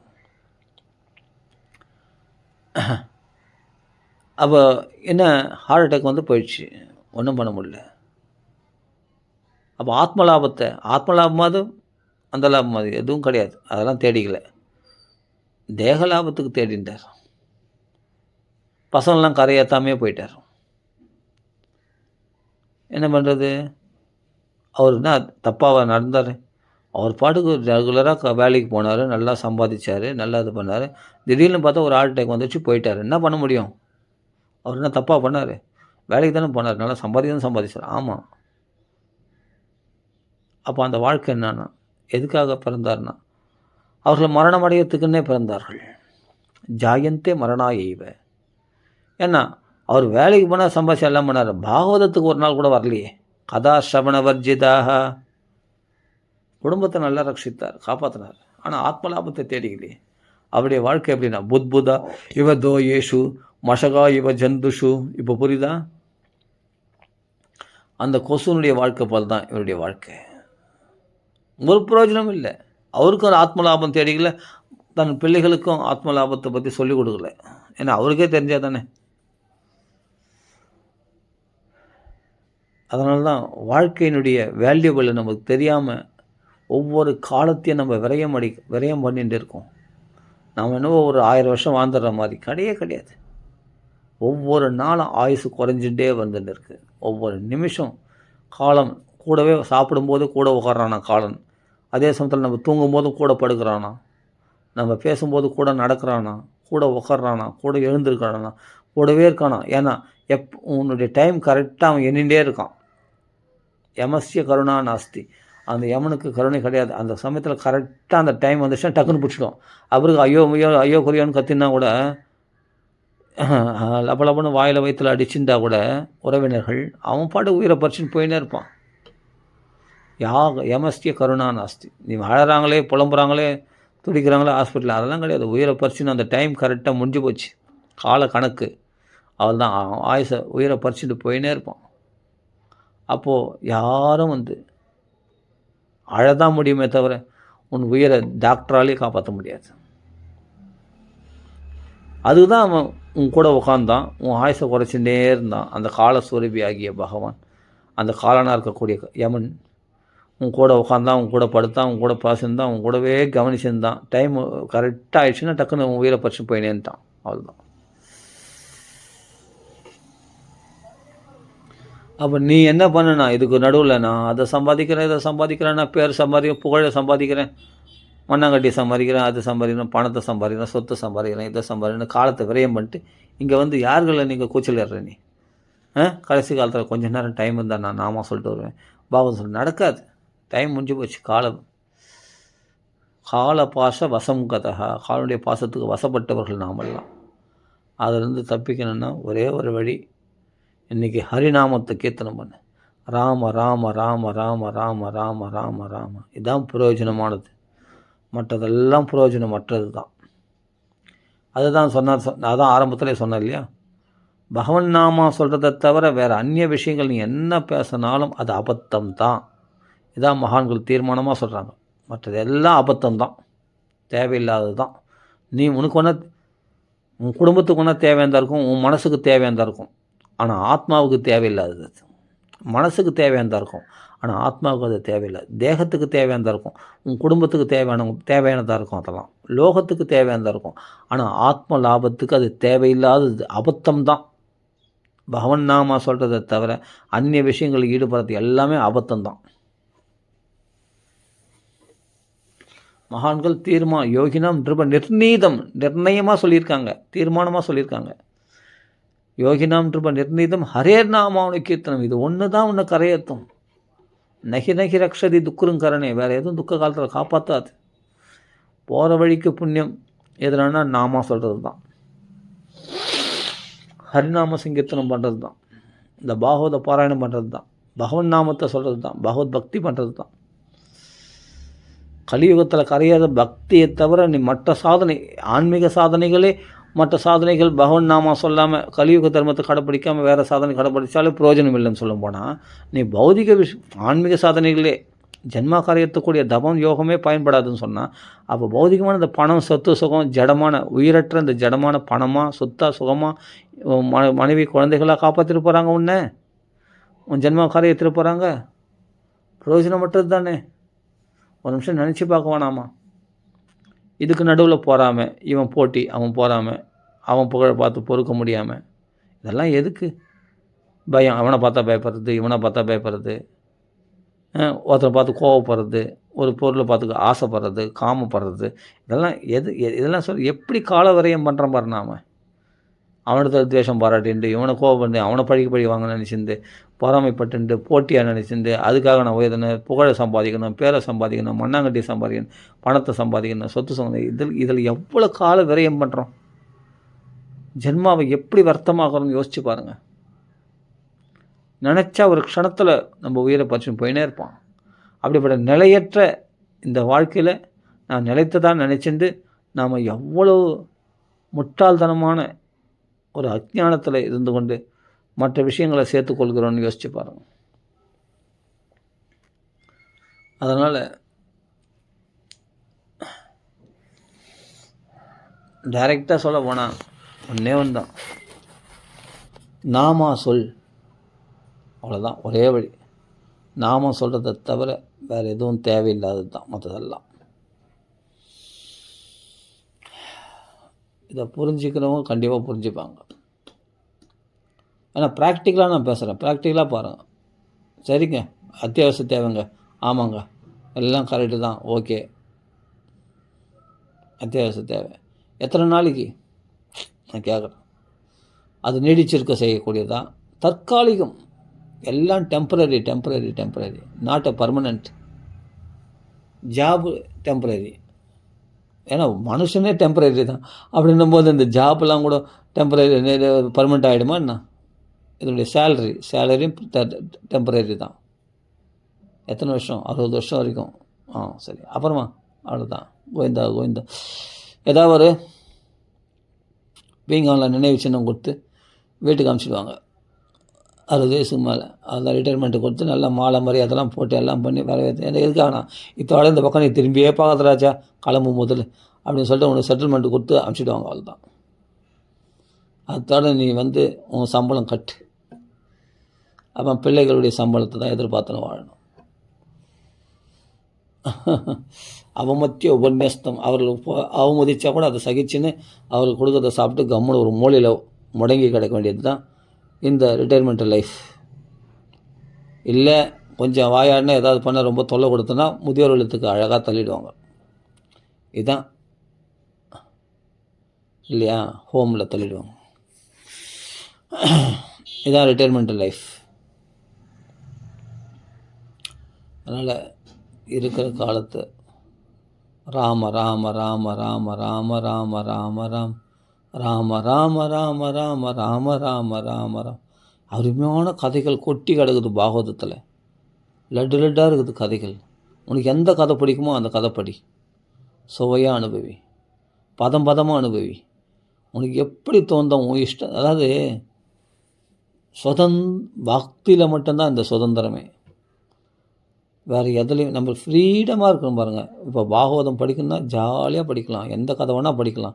ஆனால் படிக்கிறதுக்கு புத்தி வரணுமே, அதுக்கு பாவம் போயிருக்கணும், அதுக்கு ஒரு புண்ணியம் இருக்கணுமா. ஜென்மாந்தரே பவேத் புண்ணியம் ததா பாகவதம் லபேத். நெஞ்சில் கையில் கிடைக்கிற புஸ்தகம் இருக்கட்டும், கையில் வீட்டில் அப்படி தூங்கின்னு இருக்க புஸ்தகம், அதை சொல்லலை. அந்த புஸ்தகம் நெஞ்சில் கிடைக்கணுமே, அதில் உள்ள வார்த்தைகள்லாம் நெஞ்சில் வரணுமே, அதுக்கு புண்ணியம் வேணுமா. ஜென்மாந்தரத்தில் புண்ணியம் பண்ணிக்கிறணுமா. கோடிக்கணக்கான ஜென்மங்களை புண்ணியம் பண்ணால் வழிய கோடி ஜென்ம சமுத்தேன புண்ணிய நைவத்து லப்பியதே. கோடிக்கணக்கான ஜென்மங்களை புண்ணியம் பண்ணாவிட்டால் கிடைக்காது பாகவதம் நெஞ்சில். அப்படி பாகவதத்தை அனுபவித்து வாழ்க்கையை சுவையாக போக்குறவனுடைய வாழ்க்கை தான். அருமையாக இருக்கும். அவன் யாரோடும் பேச மாட்டான், மௌனமாக இருப்பான். ஏன்னா எங்கே பார்த்தாலும் களி தோஷம். இப்படி போய் இப்படி ஒரு சுற்றி எல்லா தோஷங்களும் ஒட்டிக்கும். கல்மஷ சித்தமுடையவர்கள் தான் நம்ம உலகத்தில் பார்க்குறோம். அப்படின்னு அவர்களை பார்த்தா, சில பேரை பார்த்தாவே நம்மளுக்கு அந்த கலிதோஷம் உடனே துவேஷம் உண்டாகும். அவர்களை பார்த்தா எரிச்சலாக இருக்கும். அந்த கல்மஷம் உடனே வந்துடும் மனசில். அவ்வளோ தோஷங்கள் நிறைஞ்ச இந்த கலியுகத்தில். அப்படின்னா இந்த நீ வெளியே போகணுன்னா வெளியே போனால் கலிதோஷங்கள் பற்றி கொள்ளும் கண்டிப்பாக. ஆனால் வெளியில் யாரோடையும் பேசாமல் பழகாமல் இருக்க முடியாது. போய் பழகுவா. ஆனால் அடிக்கடி மனசை துவைச்சி எடுத்துக்கோ இந்த பாகவதத்தில். அப்போ தான் பரிசுத்தமாகும். இந்த கலிதோஷத்தை போக்கிக் கொள்ள ஒரே வழி என்னென்னா பகவான் நாம சங்கீர்த்தனமும் பாகவத கதாசிரவணம். அடிக்கடி மனசை பாகவதத்தை துவைச்சி எடுத்துக்கணும். இல்லைன்னா அந்த தோஷங்கள் நடுவில் நீ வாழ முடியாது சாந்தியாக. அதனால தான் மகான்கள்லாம் என்ன பண்ணுவாங்க, வீட்டை பூட்டிப்பாங்க, அழகாக உட்காந்து பாகவதம் படிப்பாங்க. எப்போது தான் வெளியில் தலை காட்டுவாங்க. அவர்களுக்கு என்னென்னா வெளியே பார்க்கவே பிடிக்காது இந்த கலியுகத்தில். ஏன்னா தர்மபுத்திரர் போன்ற பாண்டவர்களே இந்த கலிக்கு பயந்து தானே நம்ம கிருஷ்ணன் இல்லாத இந்த யுகத்தில் கலியுகத்தில் நம்ம இருக்கக்கூடாதுன்னு அந்த கலி தோஷத்தை பார்த்து பயந்து போயிட்டாங்கல்ல. ஏன்னா அவ்வளோ தோஷம் நிறைஞ்சது. கலி தோஷ நிதே ராஜன்னு அஸ்தியோக மகான் குண கீர்த்தனாதேவ கிருஷ்ணஸ்யம். அப்போ பகவன் நாம சங்கீர்த்தனம் தான் கலியுகத்தில் கரையேற்றம், தோஷங்களை போக்கக்கூடியது. கலிமலா அபகம் எதிரான பாகவதம். அப்போ பாண்டவர்களே பயந்து, ஏன்னா கலியை பார்த்து யாருக்கு பார்த்தும் பயப்படாதவங்க, ஆனால் கலியை பார்த்து பயந்துட்டாங்க பாண்டவர்களே. இது நமக்கு இங்கே வாசம் பண்ண இது தகுதி இல்லாத யுகம் இது அப்படின்னு சொல்லிட்டு கிளம்பிட்டாங்க. பாண்டவர்களே மகாபிரஸ்தானம் போயிட்டாங்க, வைகுண்டத்தை அடைஞ்சிட்டாங்க. அப்போ யோசிச்சு பாருங்கள். அப்போ அந்த கலியுகத்திலே வாழற நம்ம கதியெலாம் என்ன வருது? அப்படியேப்பட்ட பரிசுத்தியே கலிக்கு எடுத்துட்டான் இல்லையா, புத்தியை மாற்றி. ஒரு மகாத்மாவுடைய சாபம் வாங்கும்படி ஏற்படுத்தினான் இல்லையா கலிபுருஷன். இத்தனைக்கும் ஆதரவாக கூட பேசலை, அவன் நிற்கிறவன் தான் பண்ணான் கலிபுருஷன். யார்? பலி சக்கரவர்த்தி. அவனை ஒதுக்கி தான் வச்சான், ஆதரவாக கூட பேசலை கலிபுருஷனுக்கு. ஆனாலும் அந்த சம்பாஷணை கூட கலியுகத்தில் அது தோஷத்தை உண்டாக்கி அவனுக்கு புத்தியை மாற்றி அவனை அபச்சாரப்படும்படி செய்துச்சு இல்லையா அந்த கலிபுருஷன். யோசிச்சுப்பார். அப்போ நம்ம கலியுகத்திலே வாழ்கிற நம்ம கதியெலாம் என்ன? கலியை சந்திச்சதுடைய ஒரு தோஷத்தினால பரிசுத்துக்கு ஒரு சாபம் உண்டாயிடுச்சுன்னு சொன்னால், கலியுகத்திலே வாழ்கிற நாம் கதி என்ன? நாம் தோஷங்களால் பாதிக்கப்பட மாட்டோமா? இந்த ஊர் உலகத்தை அப்படி சுற்றிட்டு வாங்கலேன், எல்லா கலிதோஷமும் நம்மளுக்கு பாதிக்கும். அதில் பட்டும் படாமலாம் போக முடியாது, எல்லாத்துலேயும் அசுத்தம் இருக்கும், அங்கங்கே அசுத்தங்கள். மலமூத்திர விசர்ஜனங்கள்லாம் நம்ம மலமூத்திர விசர்ஜனங்கள்லாம் வழியார பார்க்குறோம், எல்லா அசுத்தத்தையும் பார்க்குறோம். அதே சமயத்தில் அங்கங்கே பார்த்தா ஆடுகளுக்கு வெட்டி தொங்க விட்டுருக்கான், என்னென்னவோ கண்ட கரமத்தெல்லாம் பார்க்குறோம். அப்போ இவெல்லாம் பார்க்கறதுல மனசில் விகாரம் உண்டாகும். அப்போ கலிதோஷங்கள் நிறைஞ்சிருக்கிற இந்த ஊர் உலகத்தில் சுற்றி வராமல் எப்படி இருக்க முடியும்? அப்படி ஒரு ரவுண்டு போயிட்டு வந்தாவே நம்மளுக்கு எல்லா தோஷங்களாலையும் பாதிக்கப்படுறோம், அதை மறுக்கவே முடியாது. ஆனால் வெளியில் போகாமல் இருக்க முடியாது, உத்தியோகத்துக்கு போகிறவங்க போகாமல் இருக்க முடியாது. ஆனால் மகான்கள் என்ன பண்ணுறாங்க? பணம் கடிச்சா இந்த கலிதோஷத்தினால் பாதிக்கப்படாமல் இருக்கிறதுக்கு நித்தியம் பாகவத சேவையா, சதா சேவியா சதா சேவியா ஸ்ரீமத் பாகவதி கதா. அவர்கள் வீட்டை விட்டு வெளியே போக மாட்டாங்க, அனவரதம் பாகவத பாராயணம். அப்புறம் மகாத்மாக்கள் இன்றைக்கே என்னால் காண்பிக்க முடியும், இருக்கிறாங்க. அப்புறம் சில பிரம்மச்சாரிகள், சில பிராமணர்கள்லாம் இருக்காங்க, அவர்களெல்லாம் வீட்டை விட்டு வெளியே போகவே பிடிக்காது அவங்களுக்கு. ஏதாவது ஒரு அத்தியாவசியம், இந்த இபி பில் கட்டணும், வெளியே அங்கே போனோம், ரேஷன் கடைக்கு போகணும், ஏதாவது பண்ணுன்னா தான் அவர்கள் ஏழ்மையாக இருப்பாங்க. ரேஷன் கடைக்கு போய் ரேஷன் கடை பொருளை தான் வாங்கி சாப்பிட்றாங்க அப்படிப்பட்ட பிராமணர்கள். ஆனால் அவர்கள் வெளியே யார் கூட தேவையில்லாத சம்பாஷணை பண்ண மாட்டாங்க, அப்படி ஒரு ஆச்சாரத்தோடு இருக்கிறாங்க. இன்றைக்கும் அது போல் பிராமணர்கள் எங்கள் வீட்டு பக்கத்துலேயே நிறைய பிராமணர்கள் போல் இருக்காங்க. அவர்லாம் வந்து என்னென்னா, இந்த ரேஷன் கடைக்கு போவாங்க, அந்த பொருள் சாமான் ரொம்ப, ஏன்னா பெரிய பணக்காரர்கள் இல்லை, அந்த அத்தியாவசிய தேவைகளை மட்டும் அவர்கள் வாங்கி கொள்வார்கள். அதுதான் வீட்டை பூட்டிப்பாங்க, அனவரதம் நாமத்தை எழுதிட்டு இருப்பாங்க, நாமத்தை சொல்லிட்டு இருப்பாங்க, பாகவதம் பாராயணம் பண்ணி நாராயணியம் பாராயணம் பண்ணிட்டு இருப்பாங்க. அது மாதிரி மாமாங்களாம் நான் பார்த்துருக்கேன், எங்கள் வீட்டு பக்கத்துலேயே இருக்காங்க. அது மாதிரி அந்த சூழ்நிலைகளால் தான் எனக்கும் இந்த மாதிரி பாகவத வாசனை, இந்த நாம வாசனை ஏற்படுறதுக்கு காரணமே. இப்படி நாங்கள் அப்படி அந்த எங்கள் தெருவு அப்படி கடந்தாவே ஃபுல்லாக பிராமின்ஸ் தான். ஃபுல்லாக ஏதாவது ஒன்று பாகவதம் படிச்சுட்டு இருப்பாங்க, நாராயணம் படிச்சுருப்பாங்க, நாம சங்கீர்த்தனம் பண்ணிட்டு இருப்பாங்க, நாமத்தை எழுதிட்டு இருப்பாங்க. இது மாதிரி அந்த பிராமணர்கள் அதை தான் பண்ணிட்டு இருப்பாங்க. அந்த வாசனை தான் எனக்கும் கொஞ்சம் அடிச்சுது, வேறு ஒன்றும் இல்லை.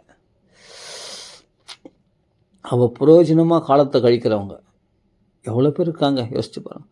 அவர்களெலாம் வீட்டை கதவு சாத்திப்பாங்க, வீட்டில் உட்காந்துன்னு ஆற்றுல உட்காந்து நல்லா சுத்தமாக வச்சுருப்பாங்க. வீட்டை பார்த்தா அழகாக உட்காந்து பாகவதம் படிச்சுருப்பாங்க, ராமாயணம் ஏகாந்த லாபம் அவங்களுக்கெல்லாம். அப்படி தான் இருக்கணும். நீ வெளியில் போய் என்ன புகழ் பேர் சம்பாதிச்சாலும், என்னென்ன லட்சக்கணக்கில் கோடிக்கணக்கில் சம்பாதிச்சாலும் ஒரு நாள் கைவிட்டு போகும்போது தானே. ஆனால் இவர்கள் ஏழ்மையாக இருந்தாலும் இந்த ரேஷன் கடை சாமானில் தான் குடும்பமே நடத்துகிறாங்க. அந்த அரிசி, அந்த அந்த பாமாயில் எண்ணெய் தான், அதே பாமாயில் எண்ணெய் தான், அதை தான் வாங்கி சாப்பிட்றாங்க. அதே சமயத்தில் ரேஷன் கடையில் கொடுக்குற சாமான் தான், அந்த பருப்பு, அந்த அரிசி, அதில் தான் குடும்பம் நடத்துகிறாங்க. ஆனால் சௌக்கியமாக இருக்கிறாங்க, சந்தோஷமாக இருக்கிறாங்க. நல்ல பணக்காரன்லாம் வந்து என்னென்னா ரேஷன் கடை சாமான்லேயே பயன்படுத்த மாட்டாங்க, நல்ல வசதியான நல்லெண்ணெய் தான் வாங்குவாங்க. 400 ரூபாய் 500 ரூபா கொடுத்து நல்லெண்ணெய் வாங்கி சாப்பிடுவாங்க. அதெல்லாம் வசதி பொறுத்து இருக்குது. நல்ல பருப்பு, ஒரிஜினல் பருப்பு, நல்ல தோரம் பருப்புலாம், நல்ல உயர்ந்த அரிசியில் நல்ல குவாலிட்டியான அரிசி, அதிக விலை கொடுத்து வாங்குவாங்க. நல்ல பொன்னி அரிசியாக, நல்லா அது மாதிரி உயர்ந்த அரிசியாக வாங்கி சாப்பிடுவாங்க. அவங்களாம் வசதி இருக்கிறவங்க பண்ணக்கூடியது. ஆனால் ஏழைப்பட்ட பிராமணர்கள் என்ன எங்கே போவாங்க? அவர்கள் ரேஷன் கடை பொருளை தான் வாங்கி சாப்பிடுவாங்க, சந்தோஷமாக இருக்கிறாங்க. ஆனால் அவர்கள் அப்படி இன்றைக்கும் அது மாதிரி பிராமணர்கள் என்னால் காண்பிக்க முடியும், அதுக்காக சொல்ல வரேன். அப்போ அவர்கள் என்ன பண்ணுவாங்க? வெளியில் போனால் கலிதோஷம், எங்கேயும் எங்களால் வயசான காலத்தில் எங்களால் போக முடியல, எங்கேயும் வேண்டாம், எதுக்கு அழகாக வீட்டில் உட்காந்து, வயசானவங்க மட்டும் இல்லை, நல்ல வாலிபர்களும் அழகாக வீட்டில் உட்காந்து பாகவத பாராயணம் பண்ணுறது, பகவான் நாம சங்கீர்த்தனம் பண்ணுறது. இன்றைக்கி அப்படி இருக்காங்க நிஷ்டையாக, கிடைச்சதில் சந்தோஷமாக இருக்கிறாங்க. பெருசாக பெரிய பணக்காரர்கள் கிடையாது அந்த பிராமணர்கள் பார்த்தா. ஆனால் நிம்மதியாக இருக்கிறாங்க, சௌக்கியமாக இருக்காங்க. நம்ம போனால் உடனே வேறு எந்த கதையும் பேச மாட்டாங்க. இந்த பாகவத கதை, நாராயணியம், இந்த பாகவதம் பற்றி இதை தான் பேசுவாங்க. எங்களை பகவான் நாமா அங்கே போனியா அண்ணா அப்படியே சிஷ்யர் தான் அங்கே உபன்யாசம் பண்ணுறாரு, டிவியில் போடுறாங்க, அந்த யூடியூப்பில் போடுறாங்க, நான் அதெல்லாம் கேட்குறேன் அப்படின்னு சொல்லிட்டு அதையும் கேட்பாங்க. வீட்டில் பாகவத பாராயணம் பண்ணுவாங்க. அப்போ அவர்கள் என்ன கலிதோஷத்தினால் பாதிக்கப்படாமல் இருக்கிறார்கள். சாதுக்கள்லாம் அப்படி தான் இருப்பாங்க, மகான்கள்லாம் அப்படி தான் இருப்பாங்க. தன்னை ஒழிச்சிப்பாங்க, தன்னை பிரகடனப்படுத்திக்க மாட்டாங்க. வெளியில் ஒரு நல்ல விஷயங்கள் இருந்தாலும் போக மாட்டாங்க. பெரிய பெரிய உற்சவங்கள் நடந்தாலும், பெரிய விஷயங்கள் நடந்தாலும், ஏப்பா எங்கெல்லாம் வயசாகி போச்சுப்பா, எங்களால் எங்கப்பா ஆட்டோ பிடிச்சி போகணும், ரொம்ப கஷ்டம், ஓலா ஆட்டோ பிடிச்சி நான் போயிட்டு வரத்துக்குள்ளே எங்களுக்கு ரொம்ப சிரமமாகிடுது, அதை விட அந்த பாகவதத்தை நான் வீட்டில் உட்காந்தே படிச்சுக்கிறேன், எனக்கு அதுவே போதும் அப்படின்றாங்க சில மாமிங்களாம். என்ன மாமி ஃபஸ்ட்லாம் கதைக்கு வந்தேன், நான் உடம்பு முடிஞ்சது வந்தேன், இப்போ முடியலப்பா எங்கேயும் கதைக்கு. இப்போ ஆடையார் அனந்த பத்மநாபம் கோயிலில் பிரம்மஸ்ரீ சுந்தரமாசாமி உபன்யாசம் பண்ணால் அதுக்கு மட்டும் வருவாங்க. அது வரதே பெரிய விஷயமா, ரொம்ப கஷ்டப்பட்டு வருவாங்க. அதனால் பார்ப்பாங்க, 2 நாள் வருவாங்க, அப்புறமா வீட்டில் உட்காந்தே பாகவதம் படிச்சுக்கிறேன். அதான் நிம்மதி. இருந்த இடத்தில் இருந்தபடியே கீர்த்தனம் பாடிடுறேன், ரொம்ப பெஸ்ட்டு. அங்கே இங்கே அலையாத. எங்கே பார்த்தாலும் கலிதோஷம் வியாபிச்சிருக்கு. நல்ல விஷயத்துக்கு தான் போகிறோம், ஆனால் கலிதோஷத்தில் எந்த விதத்துலையாக நம்ம பாதிக்கப்படுவோம். சுற்றி இப்படி ஊரை சுற்றி வா, இந்த உலகத்தை சுற்றி வா, ஆட்டோமேட்டிக்காக கலிதோஷம் ஒன்று ஈஸியாக பற்றிக்கும். கலிதோஷத்தால் பாதிக்கப்பட்டே தீருவோம். அப்படிப்பட்ட யுகத்தில் தான் நம்ம வாழறோம். அப்போ நான் ஏகாந்த லாபம், உன்னை ஒழிச்சிக்கோ, உட்காரு, நீ பாட்டு நாமா சொல்லு. எதுக்கு கூட்டத்தை சேர்க்குற? கூட்டத்துலேயும் போய் சேராத, கூட்டத்தையும் நீ சேர்க்காத. உன் ஆத்ம லாபத்தை சம்பாதிச்சுக்கோ. உனக்கு வசீகரம், உனக்கு பகவான் கூட்டத்தில் சேர்க்கணும், சத்சங்கம் வேணும்னா பகவான் சேர்ப்பான், உனக்கு குரு வேணும்னா பகவான் தேடி எடுத்து வந்து கொடுப்பான். நீ பாட்டுக்கு ஆத்ம சாதனைகளை செய், உனக்கு தேவையான பகவான் கொடுப்பான். நீ யாரையும் போட்டியாக நினைக்காத, யாரத்திலும் பொறாமப்படாத, யாருடைய புகழை பார்த்து நீ புகழாடின்னு ஆசைப்படாத. அதெல்லாம் குறைச்சிக்கோ. ஆத்ம லாபத்தை, பகவானை சந்தோஷப்படுத்துறது மட்டும்தான் உன்னுடைய நோக்கமாக இருக்கணும். நல்லா புரிஞ்சுக்கணும். இது நான் சொல்கிற உபதேசம் கிடையாது, மகான்கள் தீர்மானமாக இப்படி வாழ்க்கைக்கு உபதேசம் இல்லை, கடைப்பிடிக்கிறாங்க. இதெல்லாம் நீ யாரை சந்தோஷப்படுத்தி உலகத்தில் யாரையும் நீ திருப்திப்படுத்த முடியாது. உன் மனைவியோ குழந்தைகளோ குடும்பத்தை யாரும் திருப்திப்படுத்த முடியாது. எல்லாம் திருப்தி அடையாதவர்கள் தான். நீ லட்சக்கணக்காக கோடிக்கணக்காக செலவு பண்ணாலும் அவர்களெல்லாம் திரும்பியே பார்க்க மாட்டாங்க. ஆனால் பகவான் ஒரு புஷ்பத்தினால, ஒரு பழத்தினால, ஒரு தோயம் சமர்ப்பயாமி போதும், அதில் பகவான் ரொம்ப சந்தோஷம் பூரிச்சு போயிடுவான். ஒரு படி அவள் கொடுத்த குசலனுக்கு அவ்வளோ சந்தோஷம் அடைந்த அந்த பூரிப்பு தான் அங்கே செல்வ சௌக்கியங்கள் அவரிடத்தில் நிறைஞ்சிது. குசலங்கள் அவ்வளோ மாட மாளிகை ஊடு கோபுரமாக ஆனதுனால அது பகவானுடைய பூரிப்பு. அவ்வளோ சந்தோஷம் அடைஞ்சிருக்கான் நீ கொடுத்த அவளில் பகவான். அப்படி நல்லா தெரியுது இல்லையா ஸ்பஷ்டமாக. அவன் ஒரு புஷ்பம் பழம் கொடுத்தா கூட ஏங்கின்னு இருக்கான். பத்திரம் புஷ்பம் பழம் தோயும் பக்தியாக பிரயோஜ், பக்தியோடு எனக்கு கொடுறா அப்படின்னு நான் கேட்குறான். அவன் கையில் நீ கொடுத்த அவன் ஒரு பூனால திருப்தி அடைஞ்சு சீக்கிரமாக பகவானை ஏமாற்றிடலாம். பகவான் குழந்தை, கிருஷ்ண பரமாத்மா குழந்தை, ராமன் குழந்தை மாதிரி. ஒரு எச்சில் பழத்தை கொடுத்தா கூட, சபரி கொடுத்தா கூட அது அமிர்தம் மாதிரி சாப்பிடுவான். அப்படிப்பட்ட சுலபத்தில் திருப்தி அடையக்கூடிய பகவானை திருப்திப்படுத்தாமல் கோடிக்கணக்காக கொடுத்து கூட திருப்தி அடையாத இந்த குடும்பத்தையே நீ திருப்திப்படுத்த பார்க்குற, இந்த உலகத்தையே திருப்திப்படுத்த பார்க்குற, நடக்கவே நடக்காது. உனக்கு என்றைக்கும் நல்ல பேர் சொல்ல போகிறதில்ல, என்றைக்கும் ஒரு கெட்ட பேர் தான் சொல்ல போகிறாங்க. நீ என்ன பெருசாக செய்துட்ட, உன் குடும்பத்துக்கு செய்த, உன் கடமையே செய்த அப்படின்னு சிம்பிளாக சொல்லிட்டு போயிட்டு போகிறான். ஆனால் பகவான் என் குழந்தை என்னை திரும்பி பார்த்தானே, என் நாமத்தை சொன்னானே, எனக்கு ஒரு புஷ்பத்தை கொடுத்தானே, எனக்கு ஒரு உத்தரணி தீர்த்தத்தை அர்ப்பணம் பண்ணானே அப்படின்னு சொல்லிட்டு பகவான் பூரிச்சு போயிடுவான். துஷ்யதி கதஞ்சித் உபகாரம் கதன் ஏகேன துஷ்யதி, ஒரே ஒரு உபகாரம் துஷ்யதி, பூரிச்சு போயிடுவான் பகவான். உன்னுடைய உன்னுடைய பாபங்களை எல்லாம் ஸ்மரதி அபகாரம் சதமபி ஆத்மாவத்தை, 100கணக்கான அபகாரங்கள் நீ பண்ண பாவங்களை பகவான் பின்னுக்கு தள்ளிடுவான். நினச்சி கூட பார்க்க மாட்டேன் நான். ஸ்மரதி அபகாரம். அப்படிப்பட்ட தெய்வத்தை நம்ம வணங்குறோம். அப்படின்னும் போது உலகத்தை யாரை திருப்திப்படுத்த பார்க்குறேன்? திருப்தி அடையாதவங்களையா? நடக்காது. சுலபமாக திருப்திப்படுத்தக்கூடிய பகவானே அல்லவா நம்ம திருப்திப்படுத்த பார்க்கணும். அவனுக்கு கோடியாக நம்ம செலவு பண்ணியிருப்போமா? இவ்வளோ லட்சங்களை நம்ம கோடிகளை நம்ம குடும்பத்துக்கு செலவு பண்ணுறோமே. இந்த ஒரு அளவுக்கு 1%, ஒரு 0.25%, ஒரு 25% பகவானை செலவு பண்ணியிருந்தா பகவான் எவ்வளோ சந்தோஷம் அடைஞ்சிருப்பான். நினச்சி பார்க்கணும். ஆனால் பகவானை சந்தோஷப்படுத்துறது தான் முக்கியமே தவிர எல்லாம் கிருஷ்ண பிரீத்தியர்த்தம், ராம பிரீத்தியர்த்தம், பகவத் பிரீத்தியர்த்தமாக நம்ம செய்யக்கூடிய ஒவ்வொரு விஷயங்களும் பகவான் கணக்கில் வச்சுப்பான். அவனுக்கு தான் எல்லாம் செய்யணும். அவன் பண காசுக்கெல்லாம் அவன் ஆசைப்படுறவன் கிடையாது. உன் அன்புக்கு தான் அவன் ஏங்கின்னு இருக்கிறான். உன் அன்பு பக்தியாக பிரயச்சதி, உன்னுடைய பக்தி உன்னுடைய அன்பை தான் அவன் எதிர்பார்க்குறானே தவிர வேறு ஒன்றும் உங்களுக்கு தேவையில்லை. அந்த அன்போடு நீ ஒரு புஷ்பம் கொடுத்தா கூட, ஒரு பூ கொடுத்தா கூட, ஒரு அற்பமான பொருளை கொடுத்தா கூட அது அன்போடு கொடுத்தா நான் ஏற்றுக்கிறேன். அதான் அஷ்டாமி அப்படின்னு பகவான் சொல்கிறான் இல்லையா? அதுதான் நாம் செய்யணும். அதனால் யாருக்காகவும் காலம் காத்துட்டு இருக்காது. அது அந்த டைமில் கரெக்டாக செய்துடும். உலகம் யாருக்காகவும் அழாது. நீங்கள் அவங்கவுங்களுக்கு அவங்கவுங்களே தான் அழுதாகணும். உங்களுக்காக உலகம் அழாது. நல்லா புரிஞ்சுங்க. உலகம் நமக்கு அழும் அப்படின்னு எதிர்பார்த்தோன்னா அதை விட முட்டாள்தனம் வேறு எதுவுமே கிடையாது. உலகம் நமக்காக கவலைப்படும் அப்படின்னு நினச்சின்னா அதை விட முட்டாள்தனம் எதுவுமே கிடையாது. நீங்கள் அப்படி எதிர்பார்த்து தான் நம்ம இவங்களுக்காக அவங்களுக்காக ஊருக்காக வாழறோம், உலகத்துக்காக வாழறோம் அப்படின்னு வாழ்ந்து என்ன சாதிச்சிங்க? பகவானுக்காக என்றைக்கு தான் வாழ போகிறோம்? நாம் என்றைக்கு தான் வாழ போகிறீங்க? பகவானுக்கு மட்டும் நம்ம வாழ்ந்துட்டோம்னா நம்ம ஆத்ம லாபத்தை சம்பாதிச்சுக்கலாம் இல்லையா? நன்றி கெட்ட உலகங்கள் தானே இது. எவ்வளோ விஷயத்தில் உறவினர்களே எத்தனையோ பேர் குடும்பத்தில் பார்க்குறோம். சில உறவினர்கள் பார்த்தா நன்றி கெட்டவர்களாகவே அப்படி முகத்துக்கு நேராகவே முகத்தை அரைஞ்ச மாதிரி அப்படி பேசக்கூடியவர்கள் உண்டு இல்லையா? எவ்வளோ செய்தாலும் நன்றி கெட்டவர்களாக நம்மளை அப்படி நிந்திக்கிறாங்க. நம்ம உதவிகளை பெற்றுக்கொண்டு நம்மளையே திருப்பி கேவலமான வார்த்தைகளால் நிந்திக்கிறாங்க இல்லையா? அதையும் பார்க்குறோம் எத்தனையோ குடும்பத்தில். அப்படிப்பட்ட இவர்களை போய் நீ என்ன சந்தோஷப்படுத்த முடியும்? இவர்களுக்கு நீ என்ன செய்து நீ திருப்திப்படுத்த முடியும்? இந்த மாயை தான், அந்த மோகம்தான் காரணம். மோக ஏவகி காரணம் இந்த உறவுகளில். அந்த மோகத்தை தூக்கி எறி. பகவானத்தில் மோகனனாகிய மதன மோகனாகிய பகவான், மன்மதனையை மயக்கக்கூடிய அப்படிப்பட்ட பகவான், அவனிடத்தில் மோகத்தை வளர்த்துக்கொள். மற்ற மோகங்கள்லாம் அற்று போயிடும், தன்னாலே முன்னிட்டு போயிடும்.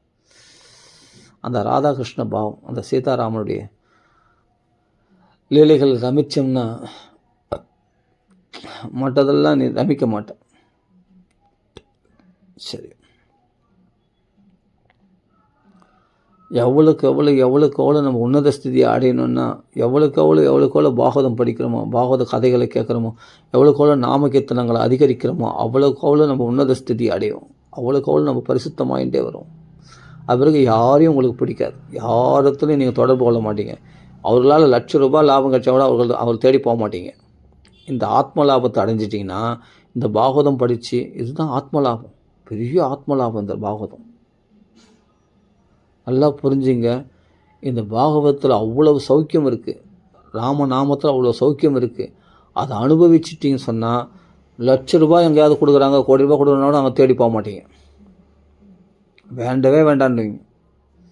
தியாக பிரம்மம் மாதிரி நிதி சால சுகமாக சந்நிதி சேவைன்னு ராம சந்நிதி சேவை தான் சுகம்னு இருந்தவங்க மகாத்மாக்கள்லாம் நிறைய பேர் உண்டு. துக்காராம் தாசர்லாம் அவங்களாம் வீரசுவாஜி பணத்தை, அரிசி, பருப்பு, அஸ்திரங்கள், ஆபரணங்கள், பூஷணங்கள் எல்லாத்தையும் கொட்டி கொடுக்குறாரு வீரசுவாஜி. அதெல்லாம் சட்டை கூட திரும்பி வானபாபா எத்தும் போ அப்படின்ட்டு துக்காராம் தாசர். எனக்கு பகவான் பாண்டுரங்கன் இருக்கான், அவன் நாமத்தை கீர்த்தனை பண்ணால் ஆனந்தம், அதில் கிடைக்கிற ஆனந்தம் இந்த சொத்து சுகங்களில் கிடையாது அப்படின்னு துக்காராம் தாசர் வாழ்ந்தார்.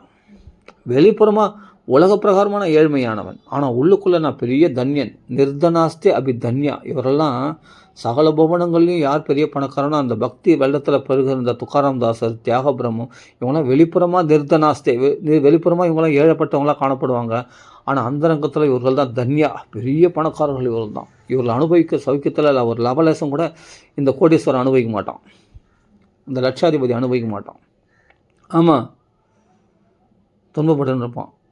யார் எப்படி கெடுக்கலாம், யார் கீழே அழுத்தி நம்ம மேலே வரலாம், இந்த பிஸ்னஸை எப்படி இன்க்ரீஸ் பண்ணலாம், அது கோடிக்கணக்காக எப்படி நம்ம டேர்ன் ஓவர் பண்ணலாம் அப்படின்னு அதை தான் யோசிப்பானே தான். அவன் மைண்ட்லலாம் அதெல்லாம் இருக்கும்போது பகவானை வருவான் மைண்டில், திரும்பி கூட பார்க்க மாட்டான் அவங்களெல்லாம் பகவான். ஆனால் பாகவதர்கள் துக்காராம் தாஸ், தியாக பிரம்மம், அப்போல புரந்தரதா மனசில் எப்பொழுதும் பகவானே நிறைஞ்சிருப்பான். அவர்கள் தான் பெரிய பணக்காரர்களாம், அவர்கள் தான் தன்யர்களாம். சகல புவன மத்தியே நிர்தனாஸ்தே அபிதன்யா. ஏன்னா பிரவிசதி ஹிருதி தேசம் பக்தி சூத்ரோபணத்தா, பக்தி என்ற கயிறால் கட்டப்பட்ட அந்த ஹிருதயத்தை விட்டு நீங்காமல் இருக்கிறானே, அவர்கள் அல்லவா பரம பாகவதர்கள். அது மாதிரி நம்ம மனசில் இருக்க வேண்டாமா? நாமளும் அப்படி தியானிக்க வேண்டாமா? எவ்வளோ கதைகள் நிறைஞ்சிருக்கு பாகவதத்தில், கொட்டி கிடக்குது கதைகள். ஏதாவது ஒரு கதை எடுத்து படித்தோட ரந்தி தேவருக்கு மும்மூர்த்திகள் பிரத்யட்சமானாங்க. ஒரு சின்ன கதை தான் அது, ரந்தி தேவருடைய கதை. 9ஆம் ஸ்கந்தத்தில் கடைசியில் வருது.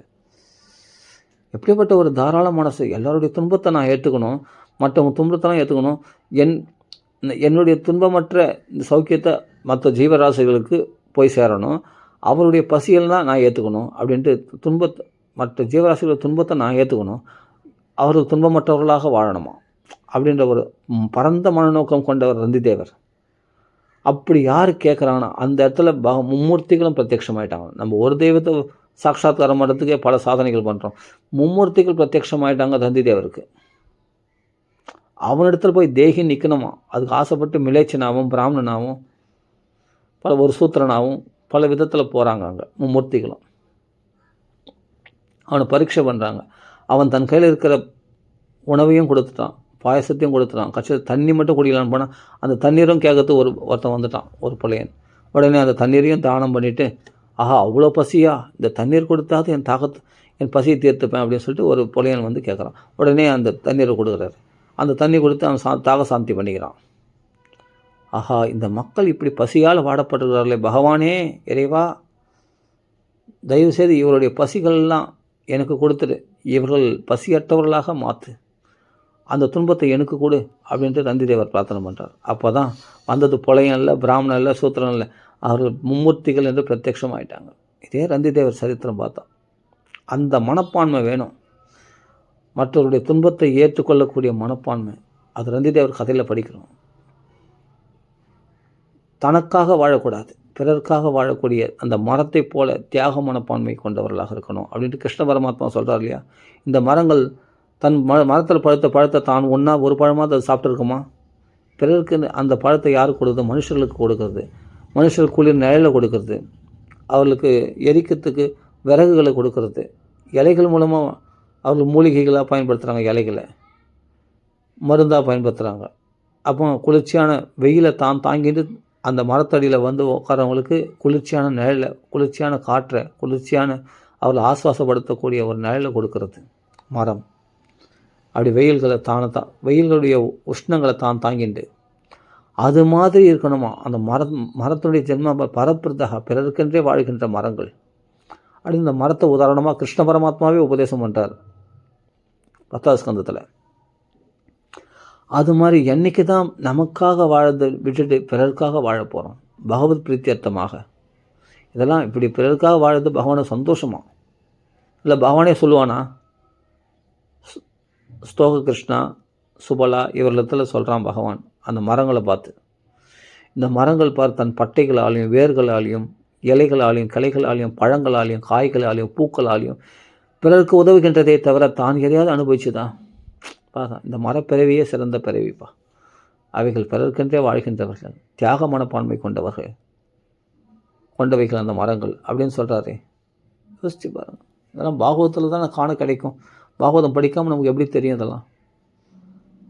அப்படி இந்த மனப்பான்மை வந்துருச்சுன்னா உன் சுயநலத்தை பற்றி என்னைக்கு நீ கவலைப்படுவ? நீ சுயநலமே மேலோங்காது.